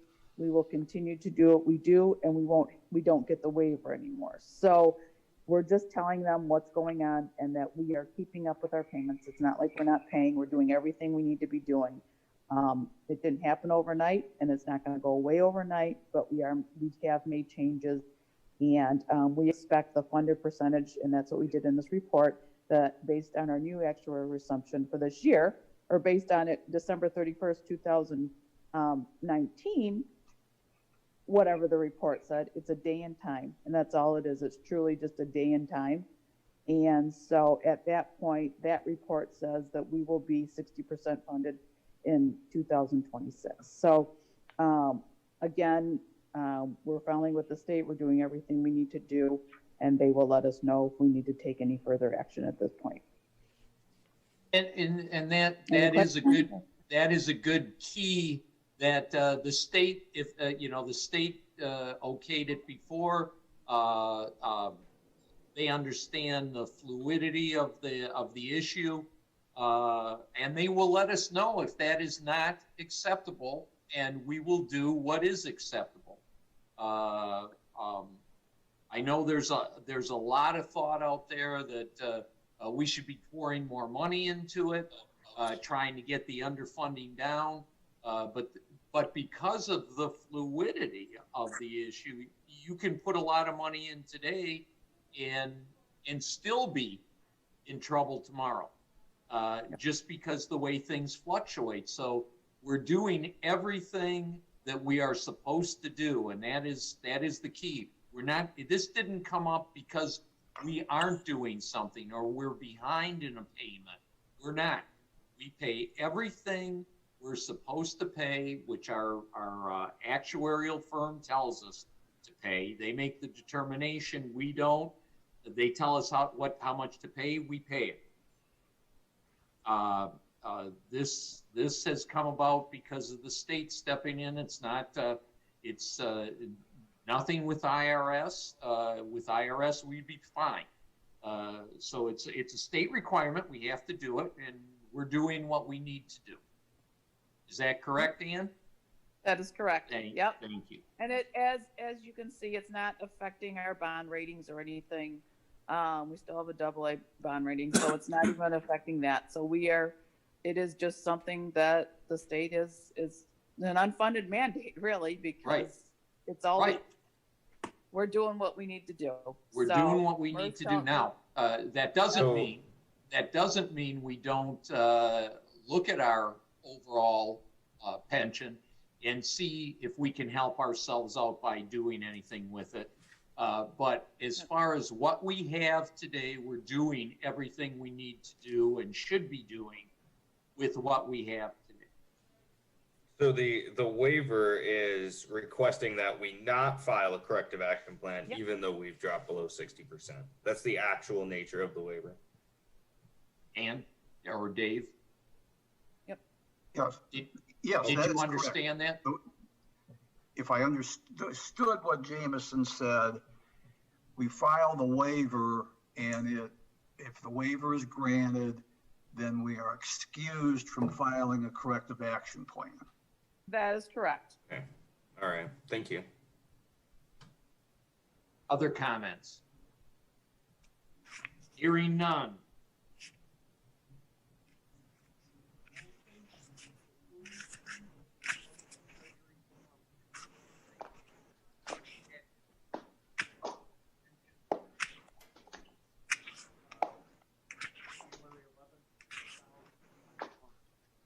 Be approved. All in favor? Aye. Aye. Aye. Aye. All opposed? None. The waiver can be sent in, Ann. Thank you. Yep. Okay. I'll get it in the morning. Thank you. Thank you. Mike, you're up next. Okay, so action item to replace a dispatcher that resigned last September. We have been filling that slot. It's a slot that has to be filled, 7 days a week, 24 hours a day. Mike, right now, I just need the motion and a support before you get into the history. Motion to replace a dispatcher clerk. That Okay, left. do you have the record? I do not have the record. My technology failed me tonight. All right, good enough. So that I have the detail and the backup for doing it, but I don't have motion. You want me to read it? I was just going to, go ahead, Uda, you read it. All right, thank you. If you don't mind, Mike.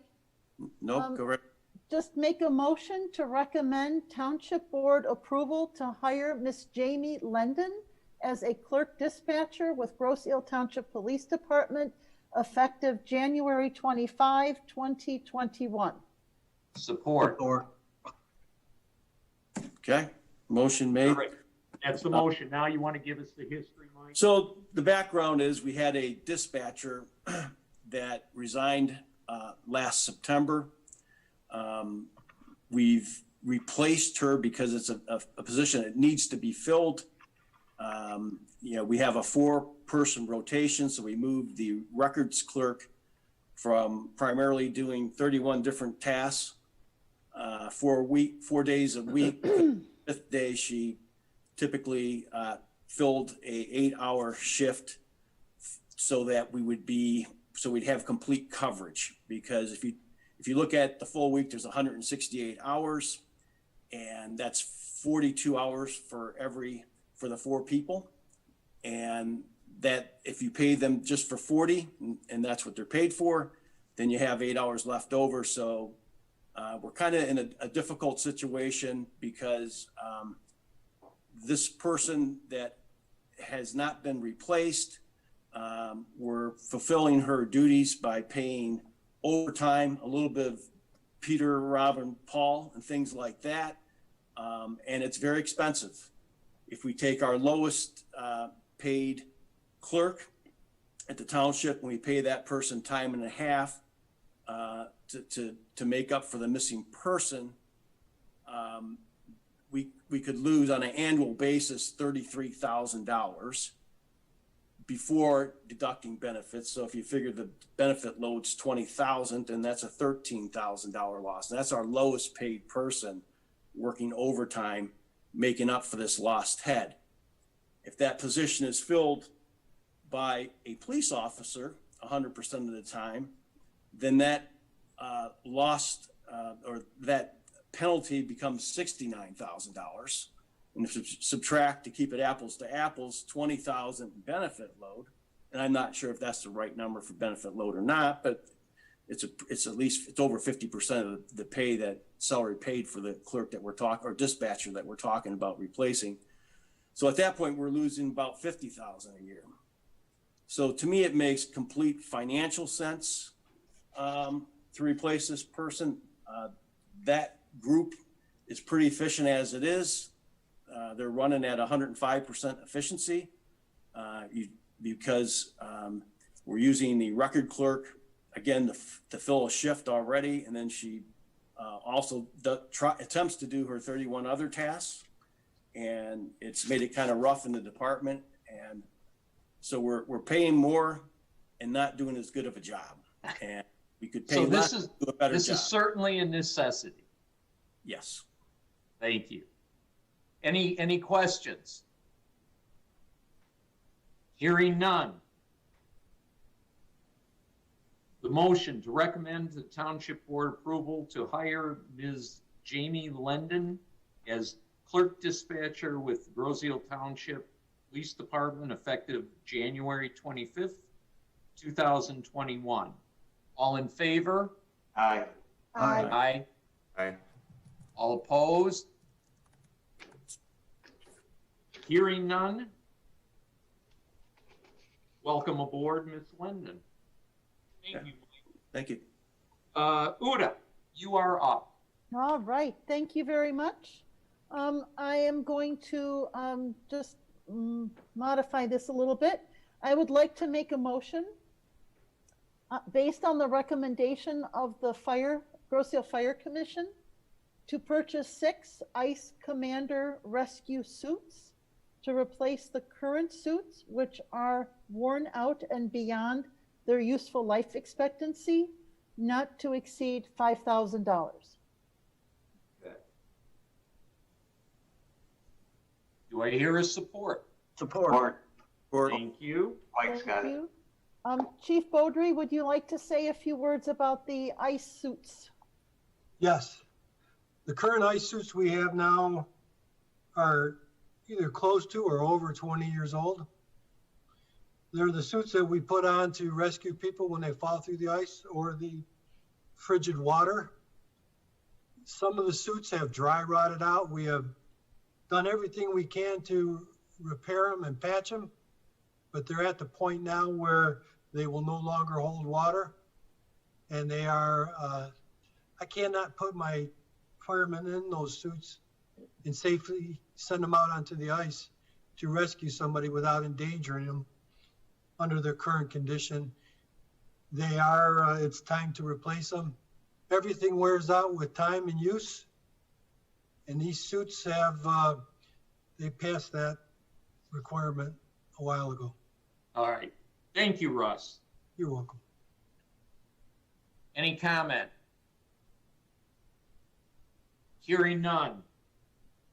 Motion to purchase 6 ICE Commander rescue suits to replace the current suits, which have been worn out, have been worn out due to just the length of time that they've had them, very old, not to exceed $5,000 to purchase. All in favor? Aye. Aye. Aye. Opposed? Hearing none, you may purchase your suits, Russ. Thank you. Jim, can I ask you one question on a procedure issue? Sure. What I was wondering, and of course I've been out of the township for a couple of years now, but what is the limit that the police chief or fire chief can make those purchases without coming to the board? I thought it was 5. You know, I do too, and I'm going to ask Dale. Not to say he doesn't need to come, just to say it, but right. I thought he could purchase it without coming to the board. Yeah, items that are in the budget and under 5,000 do not require board approval, but if it's not part of the original budget, it does require board approval. If I may add, Joe, we did this so just in the effort of transparency, new board, new procedures. We just wanted everybody to know that we were what we needed, what needed to be purchased, and this gave us an opportunity to explain to everybody why the purchase was necessary and why it was being made. But yes, yeah, no, I understand. I just didn't know if the limit when I was there was 5,000. Yeah, it's 5,000. Yeah. And the it is 5,000. Okay. Yeah. That's all. Thank you. That was good. So both the balance of what Dale said and what Uda says kind of because it's not actually budgeted. It wasn't really an actual budget right. when you take it out of your equipment fund. Right, and there's nothing wrong with to stop a department from coming forward, even though they may not have to do for the very reason that Uda said. Okay, no, I understand. Thank you. Yep, you're welcome. Thank you. So we have that. Next, Mike, you're up again. Trustee, let me see. Oh, accept the retirement. Yes, it's the Police Chief retired. Mark Warnick. Yeah, again, I do not have the access to the motion.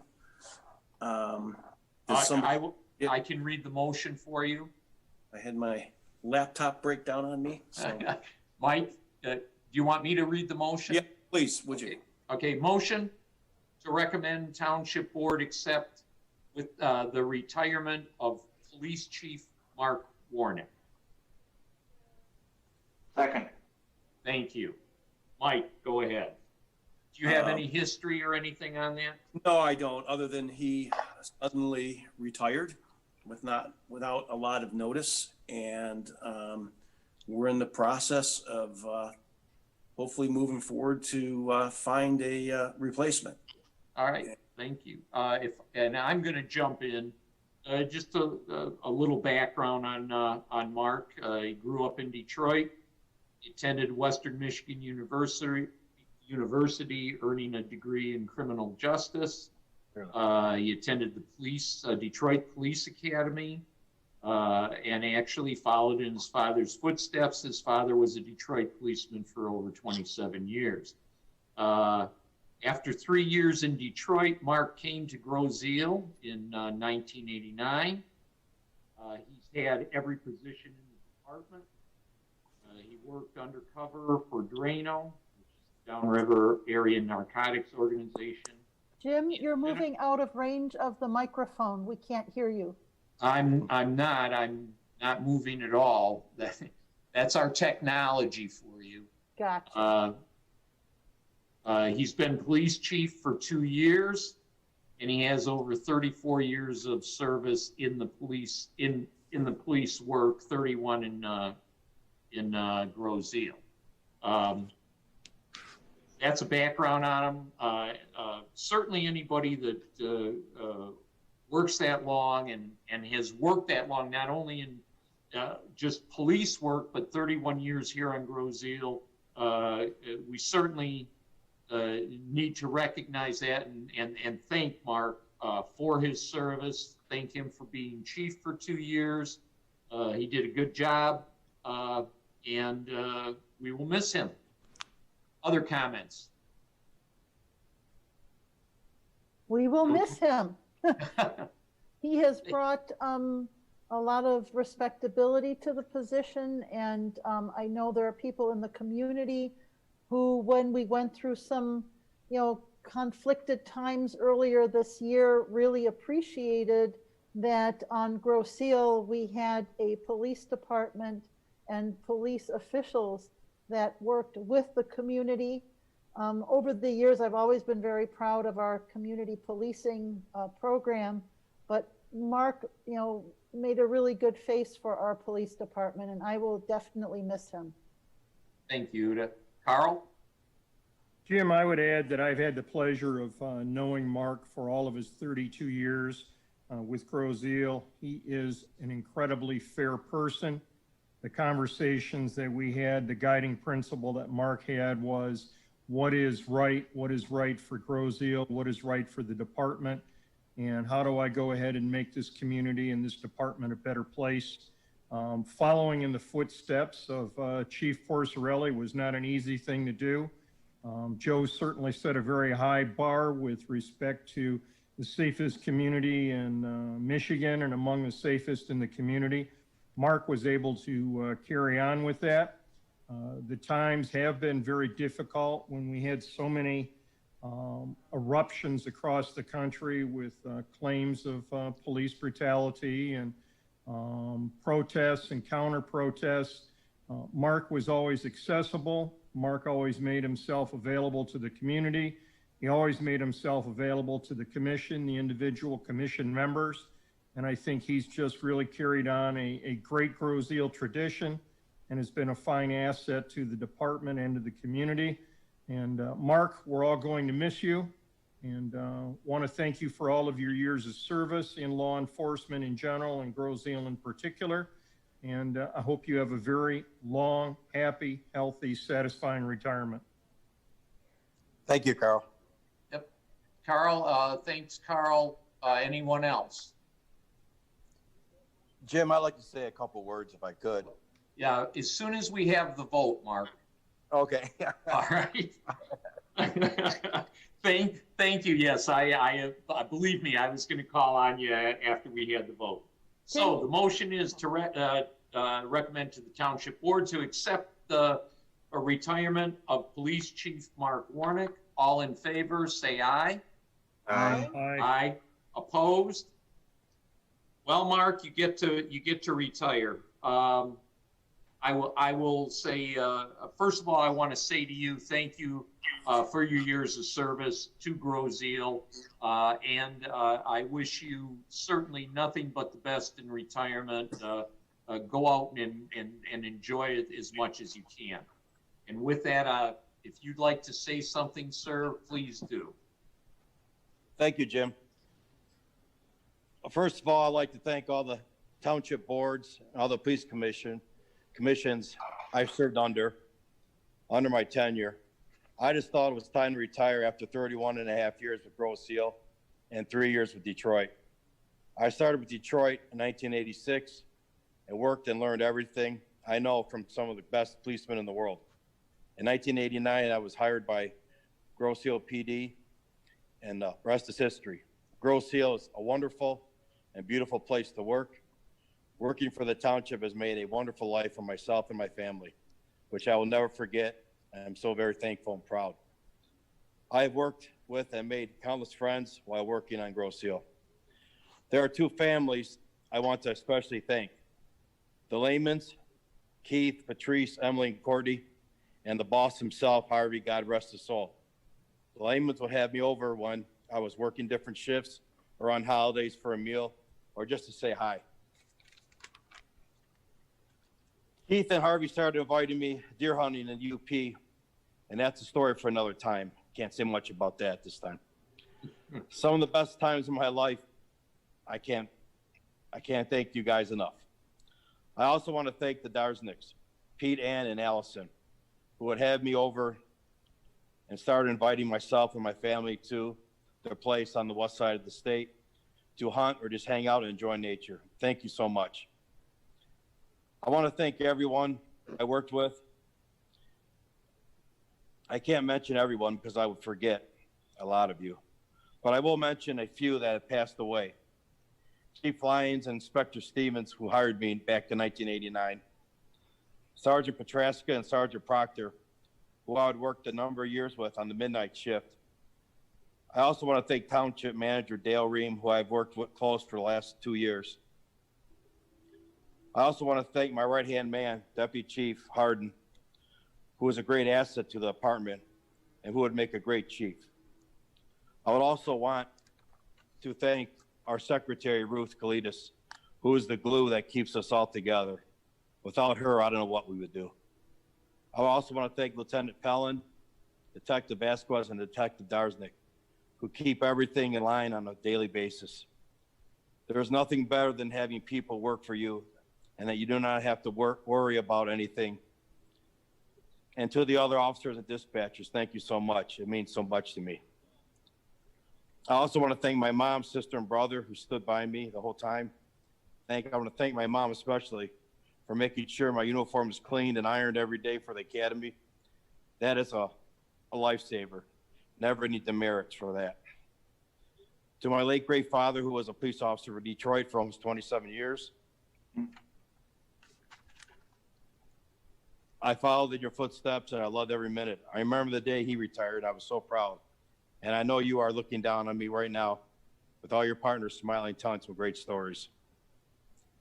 To my wife, Mary, and their whole crazy family who I love so much for sticking with me while I'm missing some holidays and working different shifts. To my daughter, Rachel, and my son, Michael, I'm very lucky and proud to have two of the best children in the world. Keep up the good work. I'm very proud. And finally, to the citizens of Grosse Ile, it has been an honor to work for you these many years. I hope I made you proud. Thank you all so much. I won't be too far away. Thank you again. Thank you, Mark. Thank you for your service. And yes, please enjoy your retirement. And don't stay too far away. Keep in contact with us. Thank you. I will. Thank you Thanks, very much. Mark. I appreciate it. And I want to thank the board for us varying a little bit from our format, but I think it's important that Mark was able to say his words right along with this. Thank you for putting up with that. Moving on, we have the added item of the rink license. David? Okay, thank you, Mr. Supervisor. At this time, I'd like to make a motion that we enter into a one-year license agreement with the Grosse Ile Hockey Association for their exclusive use of the ice rink at Water's Edge. This is subject to approval by the Community Recreation Commission at their next meeting which will be, I think, in about a week and a half or so. Okay. Do I have a second? Second. Thank you, Carl. Okay. Groseal Township was recently approached by the Groseal Hockey Association about the possible use of the ice rink for use as their practice rink. Historically, the ice rink has seen little use, and this new arrangement will utilize this asset and generate income for the Recreation Department.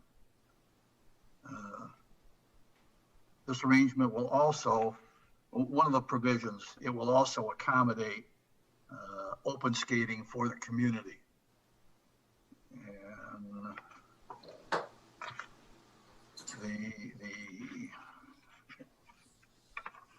And in your packet, the agreement was in there. There were a couple of handwritten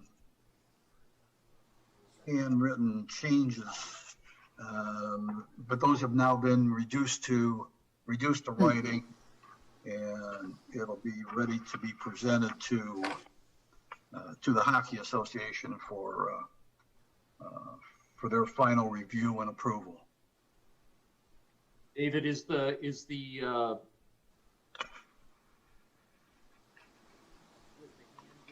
I can't hear you, Jim. Is the agreement, I don't know why.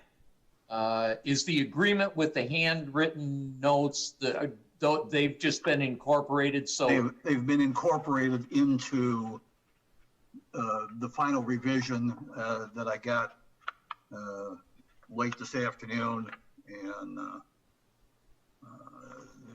wasn't able to get it into the packets. All right. One of the reasons that this is being added now is obviously time is of the essence. In that our skating rink, they need all the winter they can get. That's correct. So that's why we brought it. It's been brought forward as an addition rather than waiting until next meeting. Kim, I also might add, Jim, to that they will also be using it during the summertime. Make use of it for rollerblade practice, stick handling, some of their position drills. So it will see use throughout the year. And this is a one year agreement, and it'll be revisited at the end of this year. Uda. Did I understand correctly that this has not yet been approved by the Community Recreation Commission? That's correct. Correct. So would that make it kind of moot if we approve it today?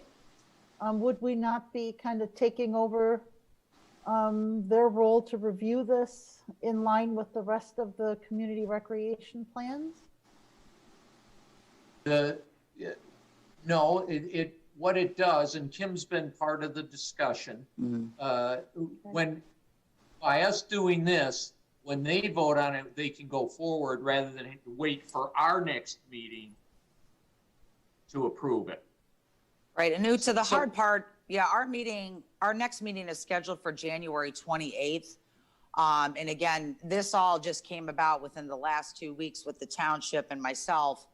And of all the people that know the ice making business, it's myself. So, I do plan to hopefully fill the rink this Friday. I know I watch the weather daily. I'm in full agreement with this.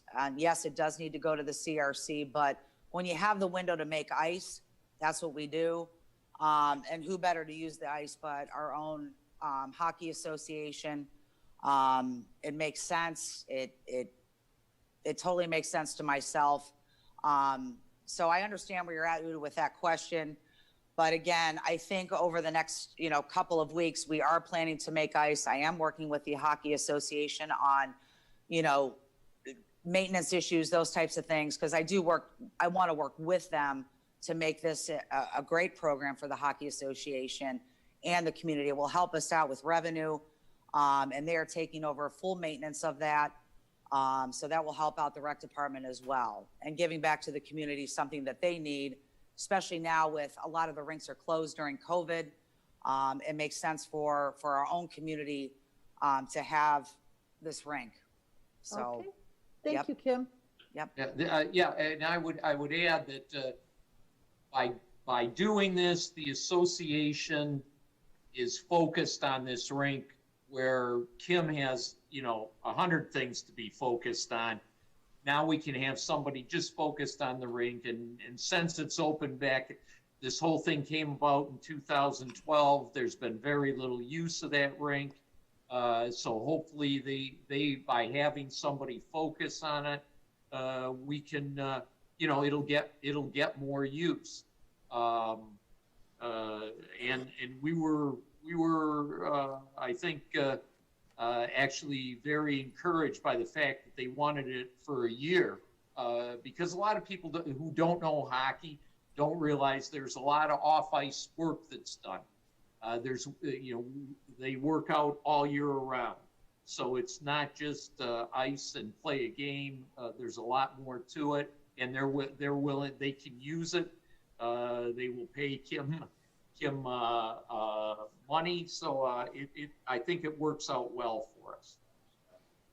And also, really go ahead, important, Kim. really important. When we all met, Jim, and you can jump in, they were in full agreement to making, when we do have ice, if we have ice, that the community will have, there'll be a schedule posted by the recreation department, myself, so the community knows what those hours would be for open skate as opposed to the hockey association. So the community will have access to that rink as well. That's very important for the community to understand that. Right. So, Absolutely. Yep. Other questions? Yeah. Who was it? Mike. Mike. Glad to see it happening. Having put 3 sons through hockey, we always struggled to get ice time. And I know there was a lot of effort to build that rink, and it kind of hasn't been used a lot lately. And I guess I have one financial question. Last year, I don't believe we used it at all. Did we, was it open at all last year? We had a few days. I do have in my office the days that we did have ice, but it was very, very limited because it's man-made ice, and you can only make it with the certain weather conditions. So it's weather pending, correct? So are we planning any capital investment into it to refrigerate it or anything like that? Not at this time. Not at this time. And so the cash flow from this deal, would you consider it positive for the 1 year? That is correct. Yes. More coming in than going out? Well, that's the whole point. There won't be anything going out. Nothing going out. Correct. No, I know you make income, but sometimes your costs exceed your income. So I'm just No, there's no. The only outflow. The township will pick up the electric bill. That's it. Good. But it's all great. All ours. Any insurance concerns or anything like that? I mean, they're covered through. They're arranging for that. They'll have the contract requires that they have certain limitations on liability insurance, et cetera. Okay, good. Great. And we're, hope you get some cold weather. Maybe Me some too. That's the Me key. too. Too. Yep. It would be nice to actually use it as an ice rink. Yes. Yes. I have Carl. one point. Sure. In our conversations regarding the ice rink, I asked you how this deal came about, and it's so many times we neglect to indicate where that came from. And my understanding, Jim, and correct me if I'm wrong, but this came as a direct result of a conversation between yourself and some members of the Hockey Association. And I just want to say thank you for doing that. This is something that is a huge advance I understand you were very involved in that. And I simply want to say, as a board member and a member of the community and as a taxpayer, if that's correct, thank you very much. Thanks, Carl. But it was Kim and David that put this together. I'm giving them the credit. Other comments? I have two. Jameis. So I understand the process by which it came about now, and I think it's a good thing. It's a positive net financial gain, and it supports one of our community organizations. But maybe in the future, we should look at, when we lease out township assets, some kind of codified bid process, at least to give other organizations a fair shake at it. I mean, the hockey rink's pretty specific to hockey and ice skating, and I understand it with this one. But that might be something we want to do in the future, because there could be an organization that wants to monetize it, like the fitness center. And then the other question I have is about the open skate. I assume they're going to be pretty much practicing after school window, probably 5 days a week. I mean, is there going to be real opportunity for people to open skate? Because it doesn't sound like they have any kind of, we didn't hedge against, you need to reserve 20 hours for open skate or anything like that. No, it's leased to them. It's, now they will be providing schedules of when it will be in use. And it's otherwise reserved to the use of the township when it's not used by them. No, it's turned over to them. They're the ones that are going to control the use of that rink now. So if they don't want to have any open skate, they don't have to. They could just. No, it's provided in the. I believe it's provided in the provided, contract. but arrangements, whether that's made, however that's made, they'll have to schedule it with the hockey association. Who will, David? You lost me on that one. Okay, no. Yeah. The hockey association is the one that arranges it. Right. They will. The contract requires that they provide some time in that schedule for community skate. After they've put their schedule together with their teams, but it won't be. I doubt that it will be every day. They didn't think it would. They were looking at probably 10 to 15 hours a week. I think because they have 10 teams that they're affiliated with, an hour a week on that. It's not a replacement for, it won't be games. It's not a replacement for using Trenton or wherever else they have their full scrimmages and so forth. Yeah, they run their games out of Trenton. That's their home base. Yeah, I just didn't see anything in the contract about open skate, and I guess I'm looking for is there a window? I mean, did they say, this is how much time we can afford? Because it is a community asset that the community paid for, and they should have some access to it. Right. No, you're right, and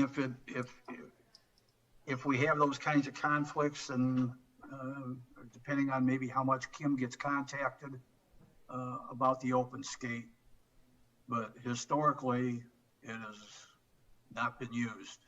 Sure. I mean, with it being COVID, you really can't do anything else other than go outside. So, right. And a big part of it, Jameson, was the fact that for the most part, that rink sits there unused.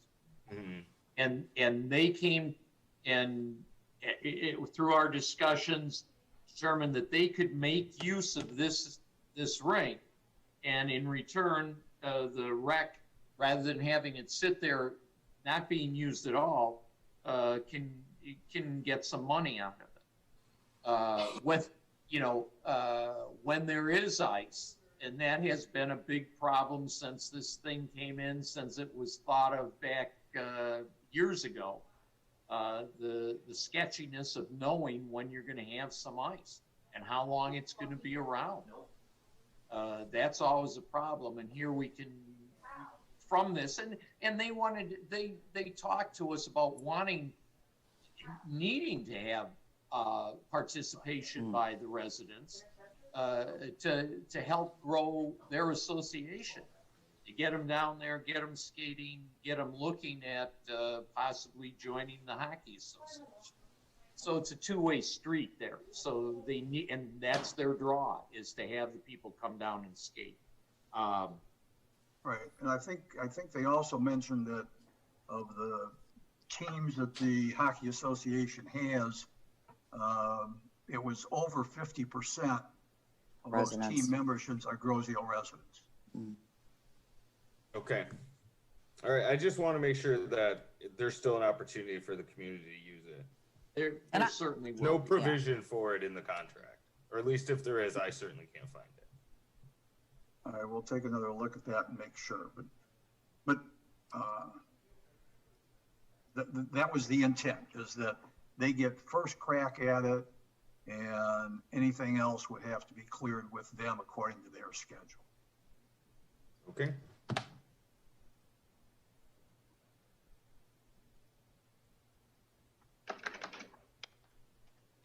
Other comments? Hearing none. Oh, Urko has her hand raised. I had my hand raised. Oh, got it. It was behind the mask. I didn't see it. Masked Sorry, hand. Uda. Go ahead, please. I just hesitate a little bit. I know the intent behind this is good, but all we're seeing is a contract with kind of handwritten, and I take Jameson's point to task that, there are no written provisions for guaranteeing that there is some public access, at least requested. In the future, I know this was done quickly, and I understand why, and I see the pressure, but this is not really the kind of contract I like to find our board approving. If it's just all still very unsettled. Well, you understand that David now has the final contract. He just didn't have it in time to get to the board, but basically it takes those handwritten notes and incorporates them into the final agreement. Is that right, David? That's correct. So what you see is the final contract is all typed out. It doesn't have the handwritten notes, but those notes are what was incorporated into it. Mr. Supervisor, if I may comment on the terms of the contract. So I've been working with the treasurer and the Parks and Rec, making the revisions, including up to late last week, to the final revisions. The contract does allow the township to terminate the contract if there is not sufficient provisions for use by the public. It's right in the termination clause. Yeah. Very good. Uda, does that help you somewhat? It does certainly help to hear Tom say that, yes.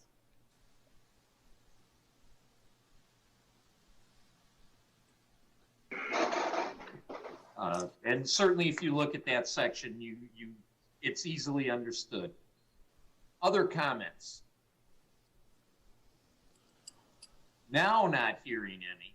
Wait, I have a comment. From the board. Yes, Kim, go ahead. If the board would be more comfortable, I'm kind of listening in, and yes, ice is the essence. I would be more than happy to call the CRC together next week if possible to get them to look at this agreement and then bring it back to the board and also return. Obviously, I've been a hockey mom my whole life, and the fellows that we're working with, I want to work with them 100% and start the process up.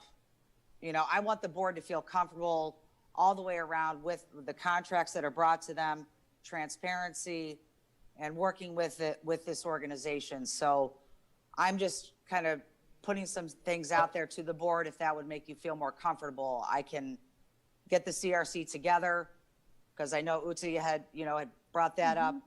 And also the contract, if we need time to get the actual type contract to the board.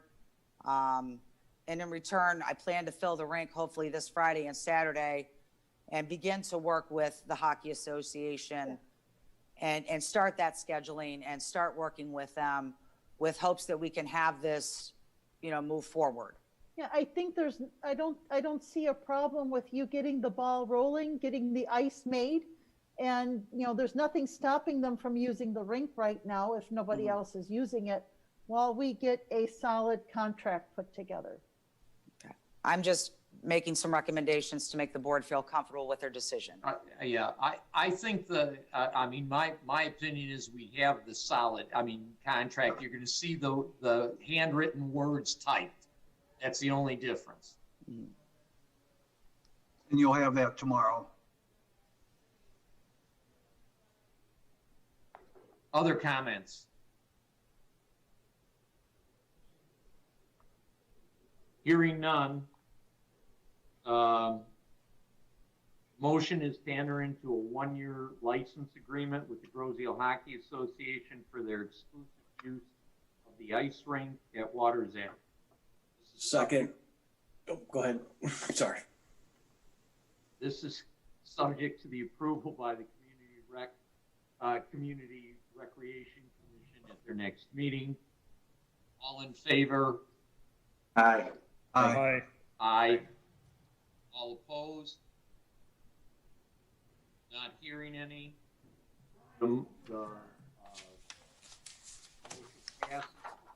David, make sure, number 1 on your list, with that finished contract, I please get it to Uta. And we'll move ahead with the Hockey Association, and hopefully we get that rink used. Hopefully we get the weather to use. Thank you, board. Thank you, guys. And that ends, I believe, our action items. Moving to our reports. Clerk's report. Thank you, Mr. Supervisor. Very short tonight. We, in the clerk's office, things are, touch wood, fairly quiet and working, smoothly. That said, we do have some sad news from the fire department, and I'd like to give my time over to Chief Beaudry to give us some few words about Gordon Miles Sr. Russ? It is with great sorrow and sadness that I announce the passing of Gordon Miles Sr. Gordon was a longtime volunteer fireman. He was also a longtime fire commissioner. He was a mentor and a friend. He really was a gentle giant. He truly will be missed. I am sad to see Gordon go. He was a good man. Thank you, Chief. He was a good man. He was very active on the Fire Commission as well. He was also back in the day on the Roads Committee. I learned a lot of things from him early on in my career. So I would, everybody reach out to the family, and again, thank you. And that is the clerk's report. Thank you, Madam Clerk. And anybody that knew Gordon knew he was a fine man, and he did. He put a lot into the community. Always sad to see someone like that pass away. Yes. I'm gonna miss him. Gonna miss him.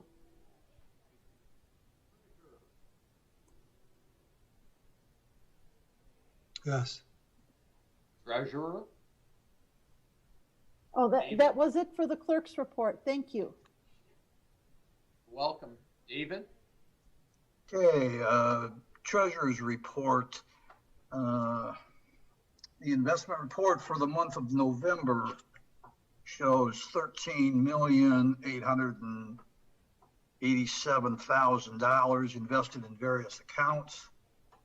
For that period, these accounts generated a total of $878 in investment earnings with an average interest rate of 0.06%. We continue to collect the winter tax bill payments and late summer tax bill payments at Township Hall. Winter tax bills are due February 16th this year. To date, we have collected approximately 56% of the total winter tax roll, and distributions of these tax collections have been sent timely to Wayne County and the Grosse-Ile School District. Winter tax deferments are still available. Eligible residents can apply for an extension of the winter tax due date from February 16th to April 30th of 2021. Forms are available online at groseille.com until February 16th, 2021. The 2021 pet licenses are available by contacting the Treasurer's Office cashier at 734-676-4422, extension 222. The fee is $6 until January 31st. And after that date, the fee increases to $12. Need to provide proof of a current rabies vaccination when applying for the license and dropping off your payment in one of the 2 drop boxes outside Township Hall. Pet licenses and the return of the rabies certificate will be mailed promptly to you. And my only other comment is that the next DPS meeting will be February 9th, and the next Rec Commission meeting is scheduled for January 28th, unless Ms. O'Farrell gets that group together, probably next week. And that's the Treasurer's report. Thank you, Mr. Nadeau. I got to tell you, looking away from the screen and just listening to you was like listening to a young Ted Van Oss. Not much younger. Thanks, David. Trustees reports, Mr. Jarecki. Yeah, I'll make it real short. We haven't had a meeting since our last board meeting. So everything is going well. Nothing out of the ordinary. And our next meeting will be January 19th. Okay, that is the police commission meeting. Yes. Correct? Yeah. For the people out there that Mike is the liaison to the police. Thank you, Mike. Talking about the board meeting. No. Good point. Just Thanks, Michael. Joe. I'm assigned to the Airport Commerce Park Commission, and unfortunately, Mr. Duker had to cancel last month's meeting. So, tell you the truth, well, I haven't even been to one yet. So I am still working with Mike on some issues and getting up to speed. It's going to take me a while, but as of now, no report, no formal report. Thanks. Thank you, Joe. Jameson. I'll be brief. A couple of my bosses, i.e. the residents, have messaged me and told me to try to get to their comments. So I continue to work on the Regional Economic Association to help move out of a post-industrial downriver area, and that's my total update on that. I've got a meeting with a couple other city officials next week from other communities, so that should be good. People would like a more thorough bridge update. I know it's a really thorny issue. There's a pretty prolific post on Facebook about it, and some people have talked to me about it. So maybe if we did like a Q&A or a video or just something like that at some point. So something to think about, Mr. Supervisor. And then I would like to draft for next meeting a motion to publish annually or biannually just a 1 or 2 page electronic PDF that's like a state of the township document. It's 2020. We can be transparent, or I'm sorry, it's 2021. We can be transparent and accountable and just create a quick electronic document that for all the people that don't want to come and sit through 3 hours of us talking about all this stuff or can't make it up to Township Hall, they can just see a pie chart of spending and a list of ordinances and things like that. So I'll put that together, and I'll probably be talking to some of you guys over the next couple of weeks for input. And that's all I have, Mr. Supervisor. Thank you, Jameson. Carl. I have two commissions that I sit on, Bicycle Pedestrian Advisory Commission. We have applied for the Ralph Wilson Fund grant, trying to extend the bike path south from Grow Road and East River to the Wildlife Sanctuary Center there, Gibraltar Bay. That's in process. The grant application has been made. Be interesting to see if there's anything that we can get to help us fund that. The other thing is that I'm on the Greenways Open Space Commission, and we have completed the ditching on the connector between Ferry Road and Gage, and hoping that that will resolve the drainage issue. Cliff St. Pierre is working on the budget. He's going to present to the next Open Space Greenways meeting. And that concludes my report. Thank you, Carl. Township Attorney. Mr. Assorti, do you have anything for us tonight?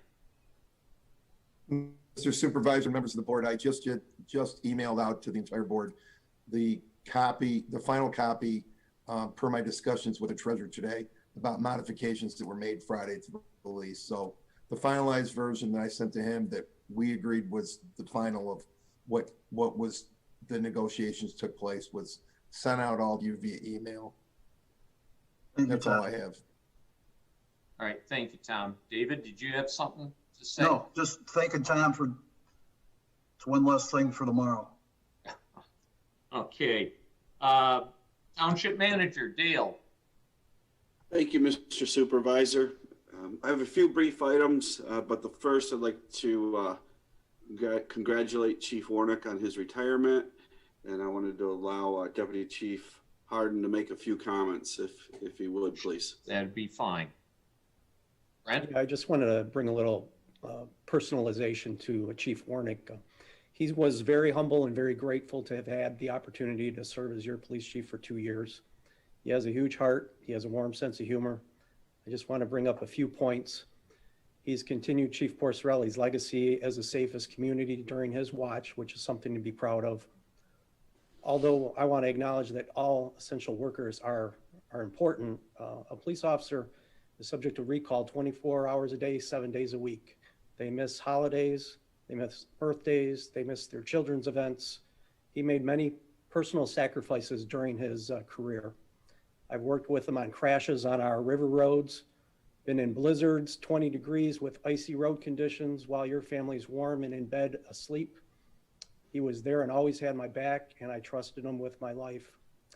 So Chief Warnick, giving 3 decades of unrelenting service to the community of Groseal, I just want to say that that's something to be proud of, and I want to congratulate Chief Warnick on his retirement. Thank you, sir.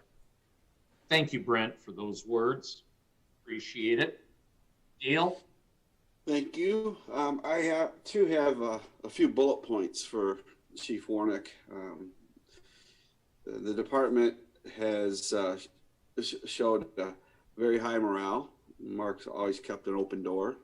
There were no grievances during his tenure as chief. He was very transparent. He always communicated with my office, with the department, about what was going on and what was needed. And he struck me as just being a very democratic type of leader. And for 2 years, they finished the year under budget. So those are all positive things, which just show the reflective of Mark and reflective of his team, which includes Deputy Chief Harden. But it was mentioned earlier that Mark, I think he said it, he was very comfortable knowing that he had a good staff and everyone was taking care of things. And to me, that's a very important factor for a leader, to know that they have the faith and trust in their co-workers, and that clearly comes through. Mark, congratulations, you are missed. Township Hall, We will be closed on Monday, January 18th for the celebration of Martin Luther King Day. Now, the COVID restrictions are still in place through this week. As the supervisor mentioned earlier, we expect to have an update from the state. But right now they are slated to go through this week, including the 15th, but that is always subject to change. So stay tuned. And our next meeting is January 25th. And that's it, Mr. Supervisor. Thank you, Dale. Appreciate that. Supervisor's report. I have a couple of things to say to everyone. I wanted to mention the Groseal Grand, our newspaper. Under the previous administration, there was a supervisor's column, obviously written by the supervisor. I'm changing that up a little. We're still going to have the column, but it's going to be the board's column. The next issue out, I did write the article, but as the months go on, every board member will have a ability to write a column to fill that space. If something special comes up, we have an election or something to do with the treasurer, or if it's something came up with the police, we'd ask Mike Jarecki to write the column that month. So you're going to hear from all of us, not just one of us. Hopefully, you'll get to know your board a little better by us doing that, and see the different perspectives that we have amongst the board members. So look for that. Also, starting today, the COVID vaccines are available for people 65 and over. Since we have no health department on Groseal, part of the township, I would strongly suggest that you monitor Wayne County Health Department and your personal doctor or health. And I'll get to you, Buddha, your health system to find out when and where vaccines are available. Buddha, help me out with that, or give me more information. Thank you, Mr. Supervisor. I appreciate that very much. I am sitting here mainly because the notices went out to people 65 and older that vaccines were going to be available to contact your physician's office. Our phones crashed on Thursday, Friday. I am leaving here tonight with at least 60 unanswered voicemails. Most of them from residents who are, hey, where am I going to get that shot? So I do want to share a few things with you. If you are a patient in the Beaumont Health System, if you've ever seen a Beaumont affiliated doctor, they will have your chart in something called Epic, which is a giant electronic medical record. You will be able to create a My Beaumont chart account to log into your electronic medical record, to store an email, a personal email in that chart, and Beaumont Health will reach out to people starting with 65 and older, working their way down the priority list. Right now they're working on 1A and 1B, and they will be reaching out to people based on this email. The irony is here that people 65 and older are not all like us. A lot of them are not technologically savvy. A lot of them do not have an email, do not even want a Beaumont chart. And they've been calling our office, and I'm sure many other offices, saying, what can we do? So I implore board members, residents, Kim, maybe even some volunteers on the recreation crew, reach out to the seniors that you know and ask them if they need help with this technology. Beaumont is not the only health system currently reaching out to residents 65 and older. CVS is reaching out to people in its database. Walgreens is working with McLaren Hospital. Every major hospital group has its own EMR system and is using that to reach out to residents. But a lot of the residents, especially those in their 80s and 90s, are not necessarily technologically savvy and don't even have an email. So if you know of somebody in your family or in your neighborhood, please reach out to them. Wayne County Health has been overrun with phone calls. You try to get through and it's almost impossible to get through. They have people answering messages to give to other people to eventually call you back. I've been waiting now for 3 days from the provider line to get an answer back. So this is an exciting moment for us. The vaccine is there. It is just around the corner. And now we all feel like we've hit this hurdle of now how do I actually get it? So please reach out to your seniors, reach out to your family members, and help them navigate the pathway to get these shots. The Beaumont is using its service center up in Southfield. They have the capacity, I believe, and please don't quote me on this, of handling up to 300 shots every 5 minutes. It's an indoor clinic. You line up, you get registered online, and you're in and out of there. Once you get through the line, you are in and out of there within 40 minutes.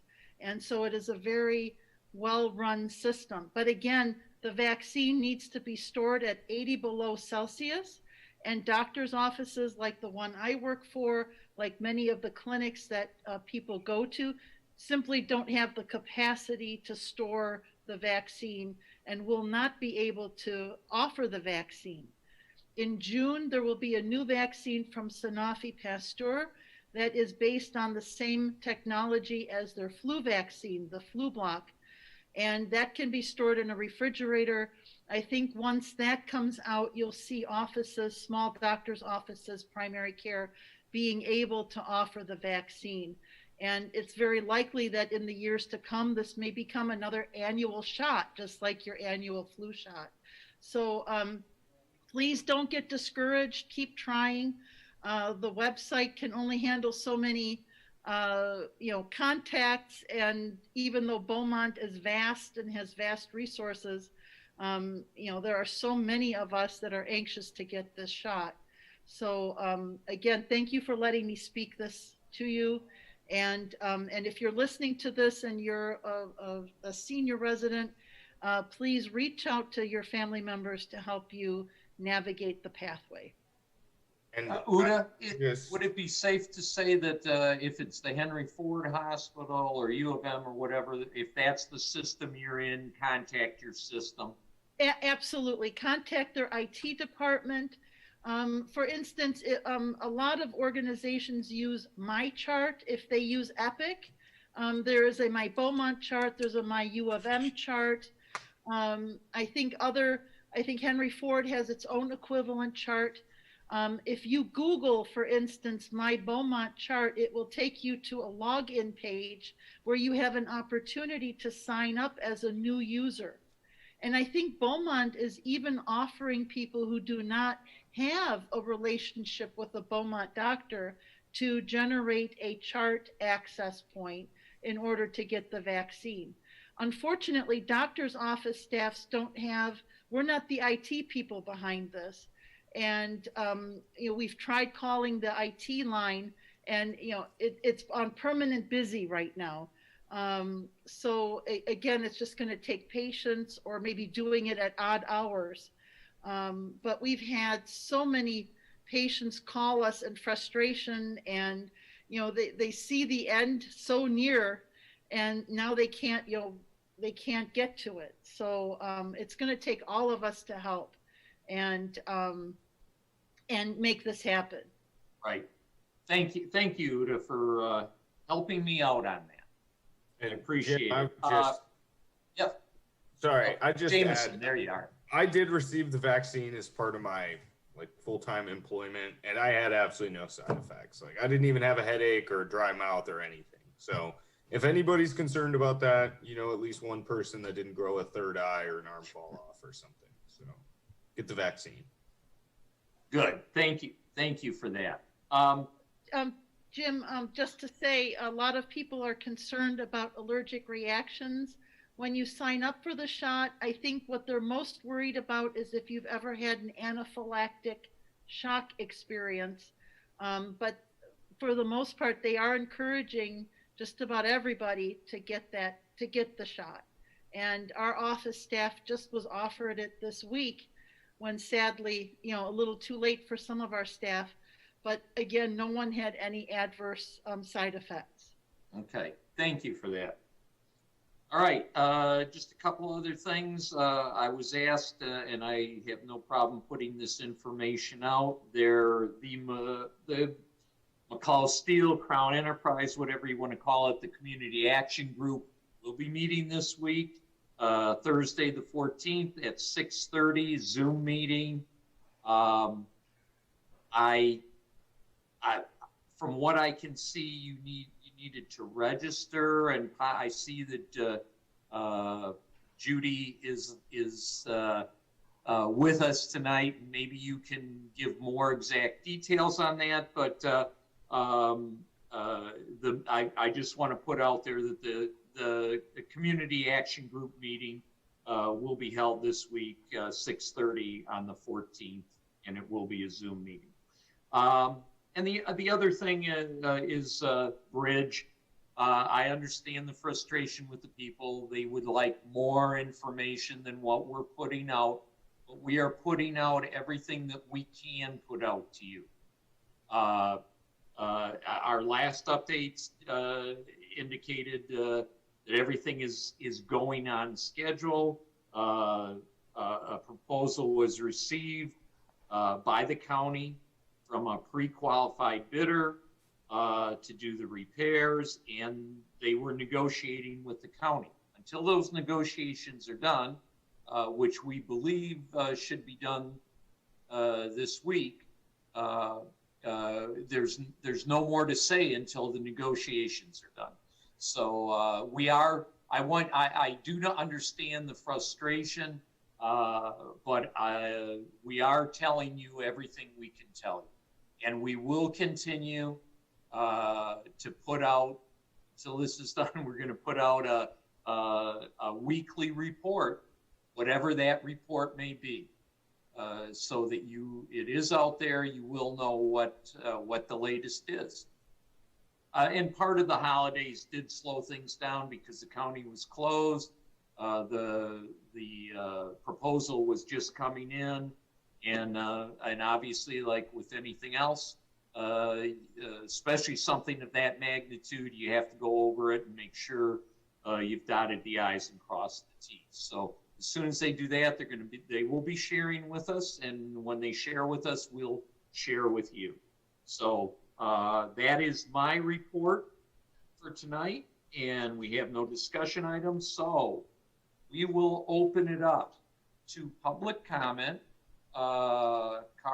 If you would, Brian, how do you want to handle this? You're the man in control. Can't hear you. Brian? You're not up. You're now. Can't. Not hearing you, sir.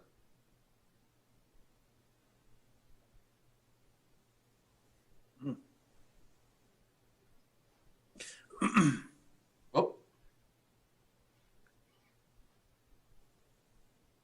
Where did Brian go? Brian? Disappeared off my screen. He's on page 2. Oh. Yeah. Muted. Wow. Because he was showing up, but he wasn't muted. So I don't know why we couldn't hear him. Well, Well, let's see what we got here. Where did he go? Okay, am I back? Oh, there he is. There he is. Can you All hear right. me now or no? Now we can hear you. Okay, perfect. All right. Sorry about that. I have no Sorry. idea what happened. Okay, so I see some hands up, so I'll just kind of go with some of the people who had their hands up first. So I'm going to start with Costas. Yes, how you doing? Thank we can hear you.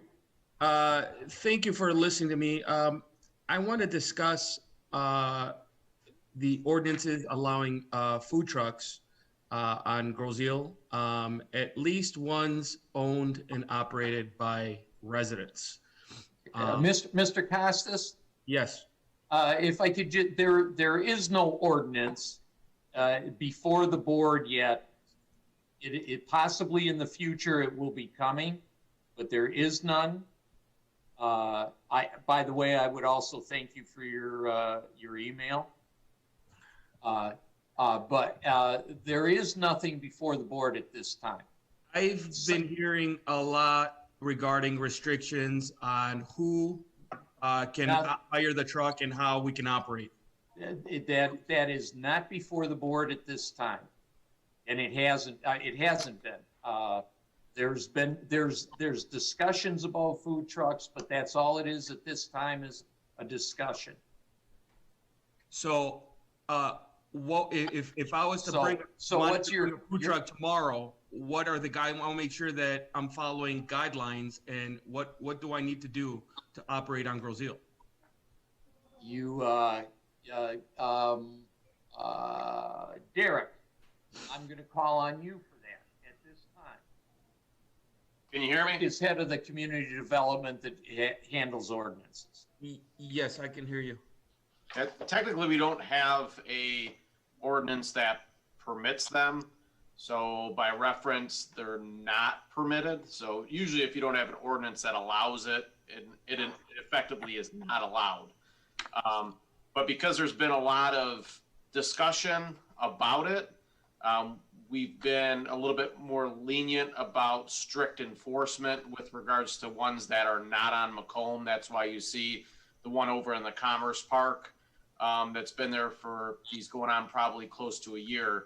So that was one of the reasons we wanted to have a conversation about it, was because we wanted to have the opportunity for the township board to really review the issue and put an ordinance on the books that was representative of what the community wanted. So when the supervisor mentioned, we're going to be talking about it, we are going to be talking about it because there's a need to talk about it. I don't know if that answers your question, but it gives you a little bit of background about what's going on.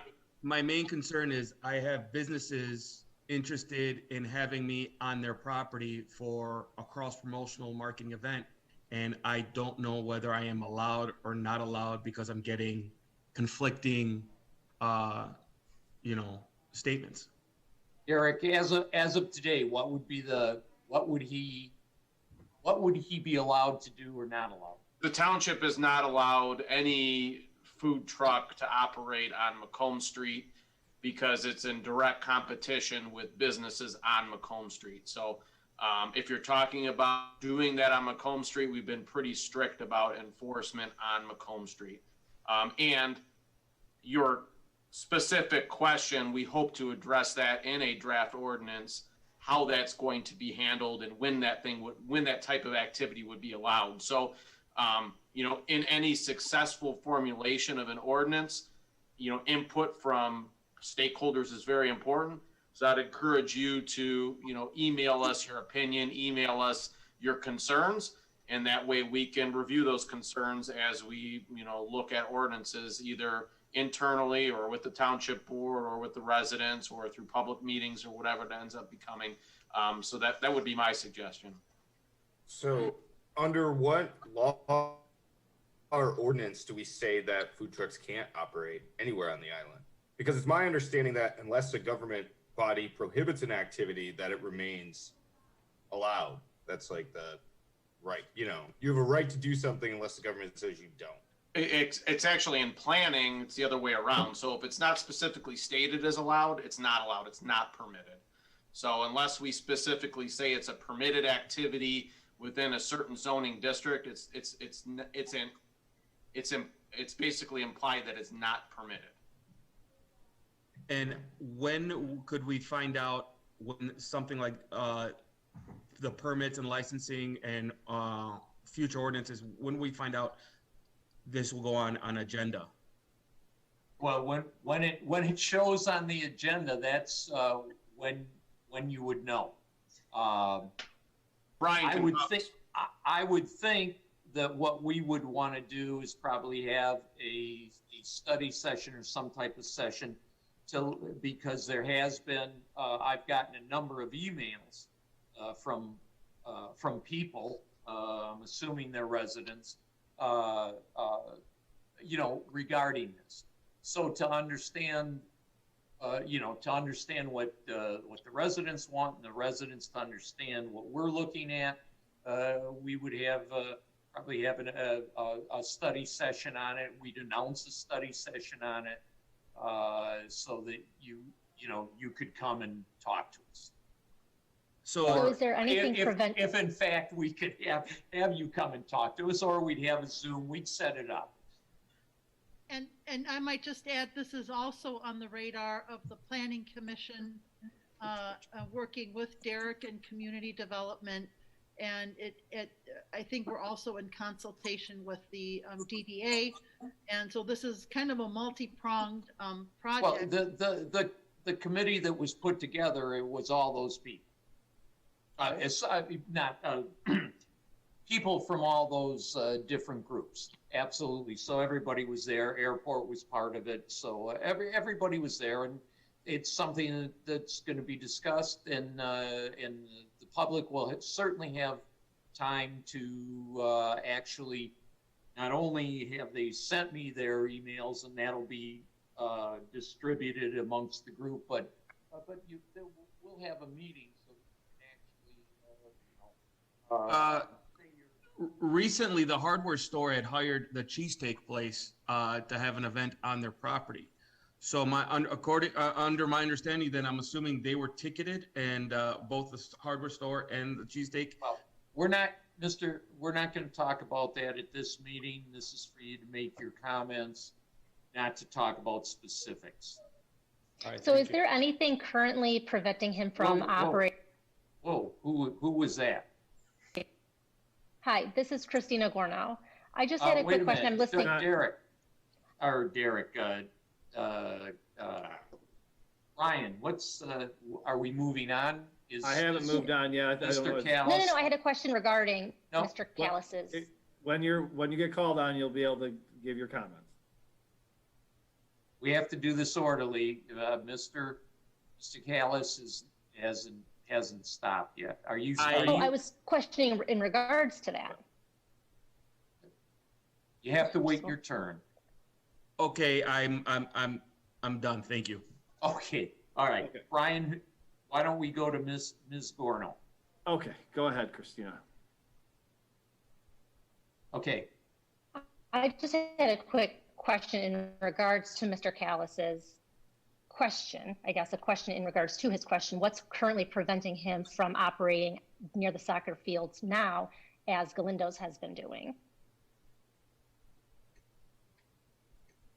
Derek?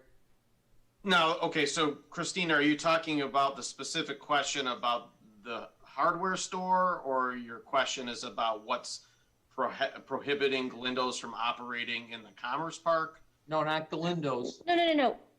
Well, yeah, in regards to Galindo's, because it sounds like they're basically saying that as long as you're not operating on Macomb, there's a strict ordinance about Macomb, it's a conflict of interest. But currently, Galindo's is operating and has been operating for almost a year near the soccer fields. So I'm asking in regards to Mr. Callis, what is preventing him from going ordinance? I'm curious. So like I said before, there is no ordinance that allows that type of activity anywhere in the township. So in the absence of an ordinance that allows it, it is not permitted, okay? So technically it's not permitted anywhere in the township. The majority, if not all of the complaints that we've received regarding food truck activity in the township has been related to operations on Macomb Street. Macomb Street businesses, they're in direct competition with food trucks that locate on Macomb. There's been less of a concern with it being in the Commerce Park, and knowing that the concern doesn't necessarily exist right now is severe in the Commerce Park. Knowing that we're in the process of discussing the ordinance, we've been a little bit more lenient with regards to operations that might exist in that area.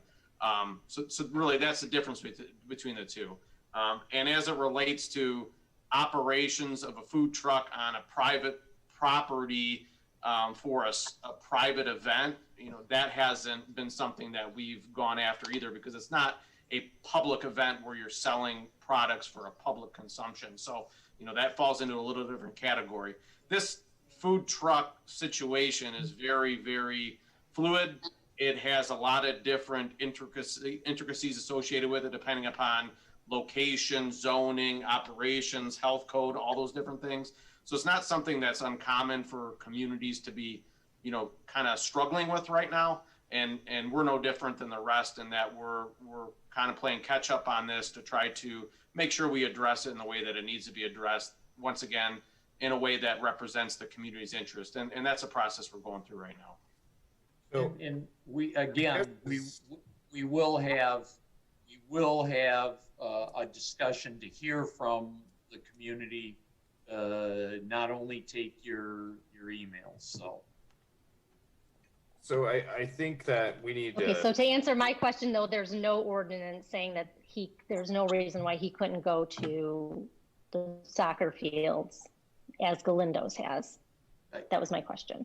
That was it. That was her question, Derek.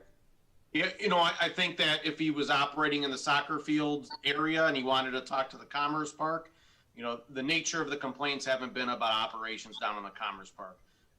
You know, if he wants to call the airport about that, he can.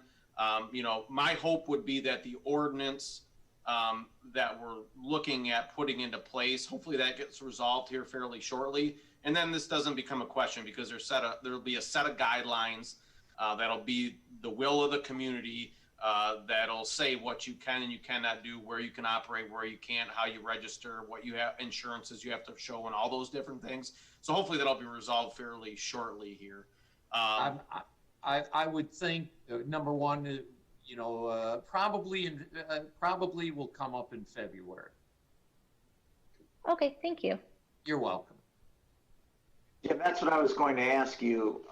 For all these people that are wondering about or trying to get answers, what is the timing on this for us to look at it when they're done? You're saying it'll be probably in February then?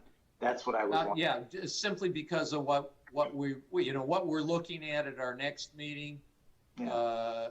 I don't see an opening for it. Okay, that's all. I was just wondering when, and I didn't want to put Derek on the spot. I didn't mean it that way. But we have so many questions on that from the community that I think that it's imperative that we do work on this and get it done. And Joe, the timing really is dependent upon, you know, your guys' conversation, you guys being familiar with what we're asking you for as far as input and all those different things. So, you know, we got to have adequate time to be able to make sure everybody's comfortable knowing what the information, what the decision is that they're being asked to make. So. Okay. Okay, so moving on, I'm going to call on Joan. Can you just please state your first and last name for the record and unmute yourself first?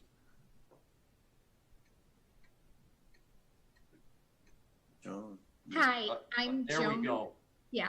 Hi, I'm Joan Jacobs. I'm a resident of Grosse Ile, and I'm also an inpatient pharmacist at Henry Ford Wyandotte Hospital.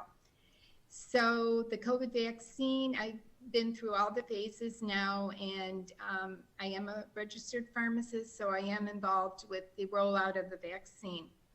In early December, I had written Supervisor Budney about possibly starting a task force on the island. One of the main things as a professional was seeing all the misinformation when I would go online this past spring. It was very disheartening, honestly. And I believe in this vaccine. I too have received it. And what I would like from the township, I always think it's great to get information from our local government. It starts there. It really does, because we want our community to have herd immunity. So it starts at our local level. And I love some of the ideas that Ute mentioned today. There are 2 vaccines out right now, the Pfizer and the Moderna, and the Moderna does not have to be stored in the super hard freezers. So I just think there's a lot of information. I am willing to work with anybody that wants to help me get information to social media. And one of the points that I think are needed is we continue to do our CDC guidelines where we're waiting to get the vaccine and not let our guard down. The only way we get back to anything is by getting rid of this pandemic. So we can talk about all these other issues, but number one, my goodness, the pandemic needs to be addressed. We need to talk about the vaccine. We need to educate about the vaccine. We need to talk about seniors and how we're going to help them. We need to talk about side effects. And I really feel I could be of service to anyone on the board that wants to take this on if I work with someone in the social media department. But I do think it's needed. We're getting, from what I see, we're getting bits and pieces. I think more of a cohesive way to handle it for our citizens would be a good way. And I'm open to suggestions and whoever has any ideas about this. Thank you, Joan. You're welcome. Joan, yeah, and I did have your email, and I will touch base with you. Sure. I am very passionate about this, so I want Grosse Ile to be healthy, and I want them to be economically healthy too, but I think it's a partnership. So that's all. Okay. Moving Unless on. anybody has any questions. No. Thank you, Joan. No, we're not. Okay, moving on. Molly Engel. Molly, you're on. There you go. Yep, I would actually like to request if Judy could go first. We have kind of a back-to-back thing. So her comments and then mine to follow. Okay, Judy, go for it. Oh. Hi, sorry, Judy Hi, Megan Judy. here. Hi there. So, I'm sorry about the name change. It wouldn't let me change it. I managed their account. So, and if I'm not tied to my 3-minute limit, just so that I can respond to about the CAG meeting. Yes. I would strongly encourage people to attend. It's a Zoom meeting. It's at 6:30 on the 14th. The CAG was established through the EPA because we have the issue of McLeod Steel and what's going to, our livelihoods here are at stake. So listen and learn. I mean, it certainly cannot hurt. We only are going to meet every 3 months now. I'm a member of that CAG. We were meeting monthly, but now it's going to be every 3 months. So give a listen. Brian Kelly from the EPA is supposed to give an update now on this meeting on the progress, and there's some interesting things that you might hear. So that's the 14th at 6:30, and if possible, if the township could post the Zoom link on its social media, that would be amazing. Judy. Yes. Judy, the information I got is that you had to register. Is that not true? You do have to register just by clicking on the email. Okay. And then they'll send you the Zoom link. So yeah. We'll see. But what I we can send you that too. We'll see what we can do. Okay. Thank you. Okay, and the other thing, so for people who may not know me, the new board members, my name is Judy Mega. I'm a 5-year resident here. This past summer, I was honored to participate and help organizing 2 peaceful protests that were in support of a rising national call to once again address and attempt to end the systemic racism and inequities that continue to plague our country. I'm also the vice president of the New Grosse Ile Democratic Club, an elected precinct delegate, and a dedicated and somewhat relentless volunteer in many fields, including the McLeod Steel issue. On Saturday, June 6th, 300 residents of Grosse Ile gathered at the Commons in a moment of reflection, remembrance, and outrage over the brutal murder of George Floyd. Attendees ranged from the very young to lifelong island residents in their 80s, all gathered in a public forum to say enough. Many township officials, some of them here today, were in attendance at the June rally, as was Congresswoman Debbie Dingell, Representative Darren Camilleri, Trenton Mayor Steve Rizeppa, and others. During the ringing of the bell on each of the 8 minutes that it took George Floyd to die, people knelt, sat, or respectfully bowed their heads. Many moved to tears. St. Thomas Lutheran former pastor Sean Eubanks spoke on that hot June day, which frankly feels like a lifetime ago in light of what has happened in this country since, in part stating the following: "Today what we are doing here today smacks of hypocrisy. Look at me, a hypocrite who sat silently by. Those of us who benefit from systemic racism need to address it." He went on to ask us all to commit to learning, listening, empathizing, and growing together, and referenced a quote on the George Floyd incident from former President George W. Bush that said, "This tragedy and a long line of similar tragedies causes a long overdue question. How do we end systemic racism in our society?" The nonpartisan group that formed to organize the event, the Groseal Citizens for Justice and Change, has been meeting online and continues to grow and organize an attempt to address the necessary change that was passionately discussed back in June, and frankly, for hundreds of years in this country. Those of us who have benefited the most from the privileges we are afforded have a greater responsibility to listen, to speak, and to take action individually and as a community that will improve the lives of those who suffer racial injustice and inequity. Bringing about change and avoiding future tragedies will take work. We are committed to doing that, and we are here today to remind the residents of Groseal that we exist, that the input and ideas of those who are similarly committed to real change is welcome and necessary. Group member Molly Engel will also comment tonight and will update everyone in the community of where we are as a group, what's coming up, and how to become involved. The public spotlight on this issue has moved on for the time being, but the real issue of how each and every one of us individually and as a community can be part of positive change is still very real. I thank you very much for your time and attention. Thank you, Judy. And I assume Molly's next. She is. If you don't mind, thank you so much. And I appreciate the opportunity to speak this evening. And thank you to Judy for the introduction and powerful words. My name is Molly Engel, and I've been a resident of Groseal for nearly a year and a half now. I actually grew up just across the river in Trenton. I'm a graduate of Trenton High School. So I'm downriver river rat, I guess, through and through. So for so many of us, including myself, the tragic death of George Floyd, as well as countless other persons of color, was a devastating wake-up call that there's still so much to be done to attain equality and justice for all citizens of this country, regardless of race, gender, origin, or creed. The Groseal Citizens for Justice and Change are currently working to organize as a group in order to drive change toward this end. In January, we're celebrating the life and legacy of the great Martin Luther King Jr. by distributing commemorative yard signs to anyone who would like one. They're double-sided. I actually have a printout here to, well, I guess I don't think my background is going to be showing this really quick. Let me try turning that off here. There we go. So these are what the yard signs look like. They feature two quotes from Martin Luther King Jr. On one side, "Injustice anywhere is a threat to justice everywhere." And on the other side, "There comes a time when silence is betrayal." We're selling these for $11 a piece to help cover the costs. If you're interested, you can reach out to myself or Judy, or join our group on Facebook called Groseal Citizens for Justice and Change. Additionally, we are actively in the midst of clarifying our goals as a group, as well as framing strategies for action within our community.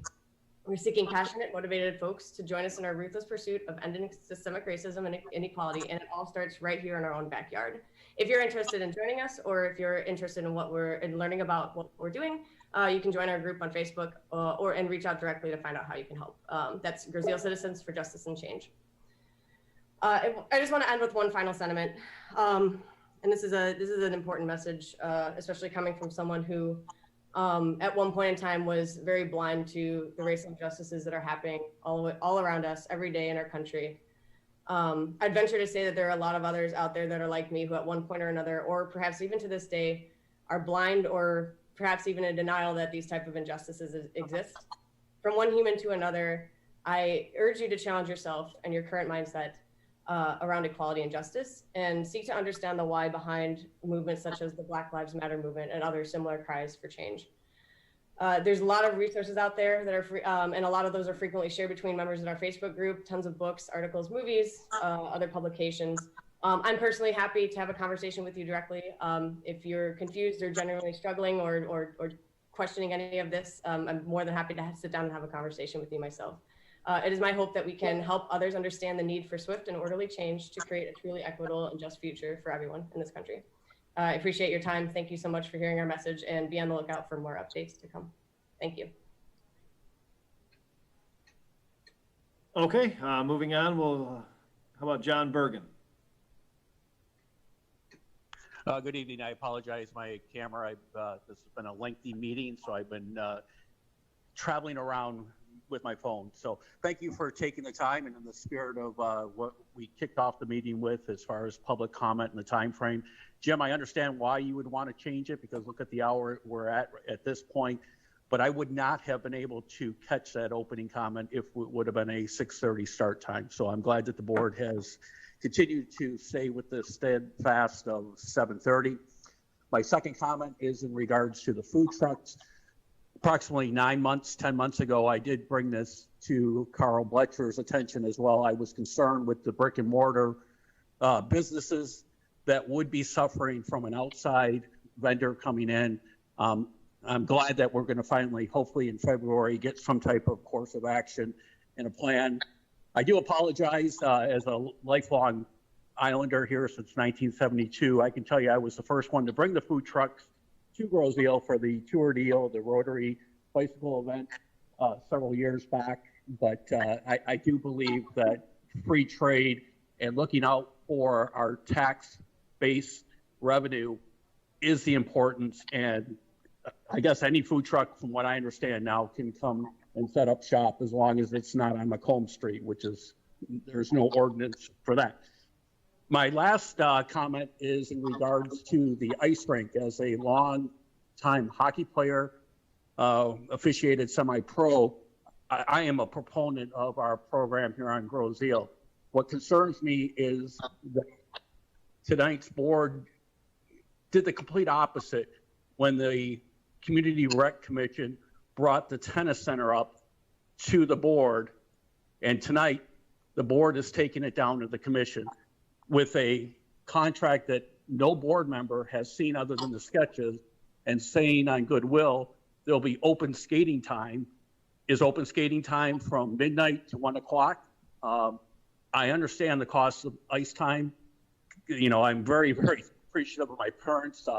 You know, when I went over to play in Sweden, Pat Andrews did the story, and I actually had to skate over at Elizabeth Park so they could get some photos of me doing that. That would be great that they could take photos right on Groseal versus the canal, but I think that the board needs to decide, is it going to work up to them or is it going to work down to the commissions?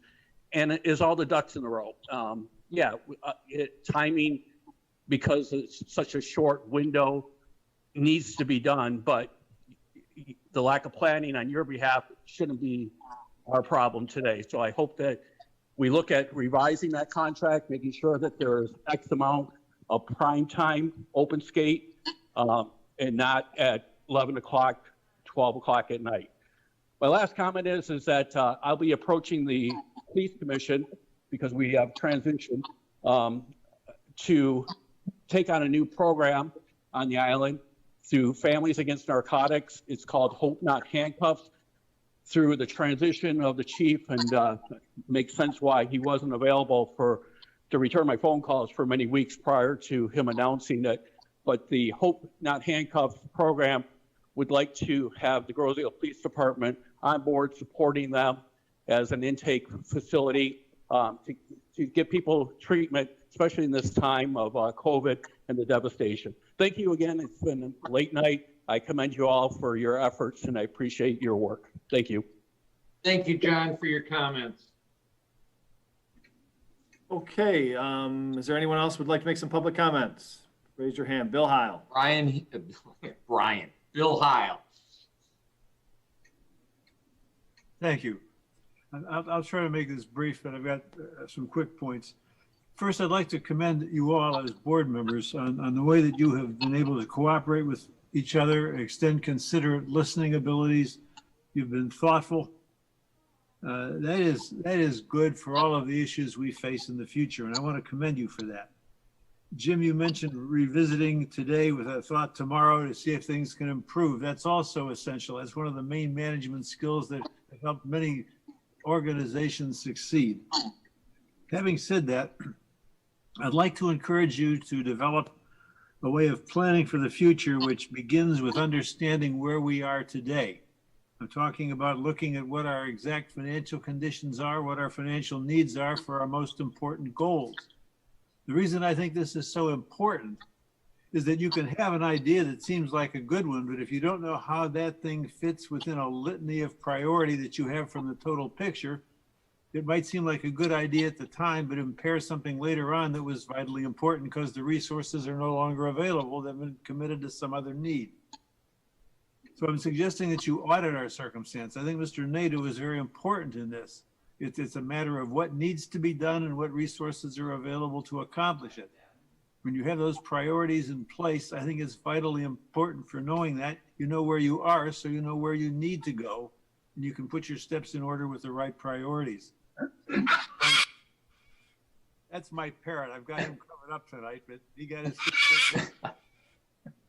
Thank you. Thanks, Bill. Do we have anyone else who would like to make public comments? Craig Pilkington. Good evening. Can you hear me? Yes, Craig. Thank you. A couple of very brief remarks relative to the ice rink. I don't know how the respective agreement is being crafted with the Hockey Association, but I hope that either the board or the CRC will take a close look at our insurances relative to liability and hold harmless agreements to make sure that those are considered and our potential exposures are considered. Second thing, yesterday, the State of Michigan Capitol Commission banned open carry weapons in the Capitol building. As a subsidiary of the state, and I understand that that still has a few hurdles to go at state level, but I think our township should be looking into implementing the same in Township Hall. Third thing, I want to congratulate Senator Stephanie Chang, who has published kind of a position statement relative to the Trenton MSC site and also the Detroit Wayne County Port Authority, which really has governance over anything along the river. I think her engagement has been driven by citizens groups on both sides of the channel. And I think it's testament that when citizens do get involved, they can have an impact. Next thing, I think I still got some time.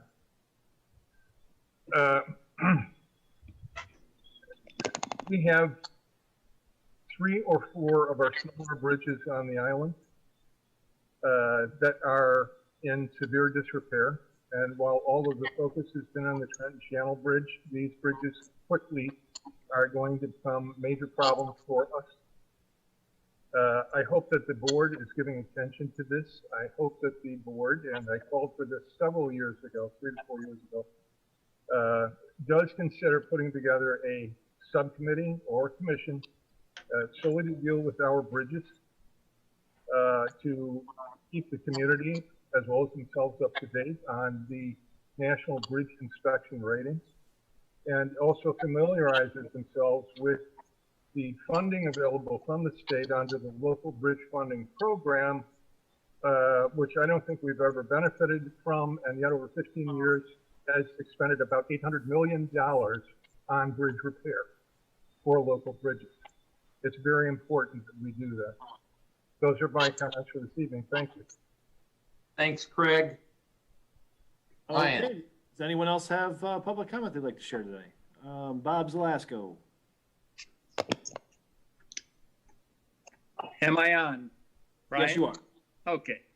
I'd like to comment on a couple of requests that were made during the last meeting by the trustees. In fact, Mr. Trustee Jarecki. I support Mr. Jarecki's request to immediately start moving forward on the multi-financial plan. To flounder along without this valuable tool would be doing nothing more than following the action of the previous board. Prior to administering and approving raises, bonuses, new positions, and yes, even formulating department budgets, this valuable program must be in place. A financial plan is exactly that. It identifies areas of profit and loss. It identifies necessary corrective actions to move forward in a profitable and efficient manner. It identifies where we are at and where we need to go. It identifies the do's and don'ts and the standards to guide us successfully into the future. This should be one of the priorities at the top of our list. The voters of Groseal voted for a change. It's time to deliver. Let's put the necessary action in place to bring the financial plan to fruition. I realize that our budgets are coming up in the next couple of months, but I still think it would be advantageous to start putting the motion in place for this program now. The other issue that was brought up I'd like to comment on is the request for the bridge engineer. This supports what was just previously brought up regarding our bridges and our infrastructure. I also support the request for an engineer to identify, interpret, guide, and suggest options regarding the reopening of the Wayne County Bridge project. 10,000 people are presently in this situation because mistakes were made in the past. We all agreed that accurate communication in a timely manner plays an enormous part in understanding and providing positive action to bringing this project to fruition. We must equip ourselves with the necessary knowledge to understand and communicate as we participate in the future corrective actions associated with this project. Yes, it is true. It is Wayne County's bridge, but it's our lifeline. Getting on and off this island in an efficient and safe manner is why 4,500 plus residents invested their life savings and pay taxes on Groseal properties in the county of Wayne. Leaving over 10,000 people with only two 10-foot lanes to get on and off this island while stopping to pay a toll is very inefficient and provides a very low safety factor. We all know that if this project would have been managed properly in the past, thousands of people would not be in this situation today. Engineering plays an important part in this program. It is to our advantage to equip ourselves with the necessary knowledge to ensure that we have a quick and successful plan in place. And until we have that plan in place, a plan that identifies the necessary procedures, cost, and timing, and agreed upon and signed off by all the responsible parties involved, there is no accurate completion date until this is done. Until the plan is in place, completion dates have no validity. We're not looking for any more promises that can't be kept. With that said, in closing, I would like to compliment Mr. Bletcher on reminding us of the importance of the sworn oath that we all took during our service to the township. It is so important in setting a standard to our decision-making process. He is correct. We should not be violating the Open Meetings Act. No more than we should be violating any other policies or procedures or editing of meetings and meeting minutes. The importance of that oath should be incorporated in the actions of all township officials. Let us not forget that as we all work together to move Groseal forward in the future. Thank you for your time. Thank you, Bob, for your comments.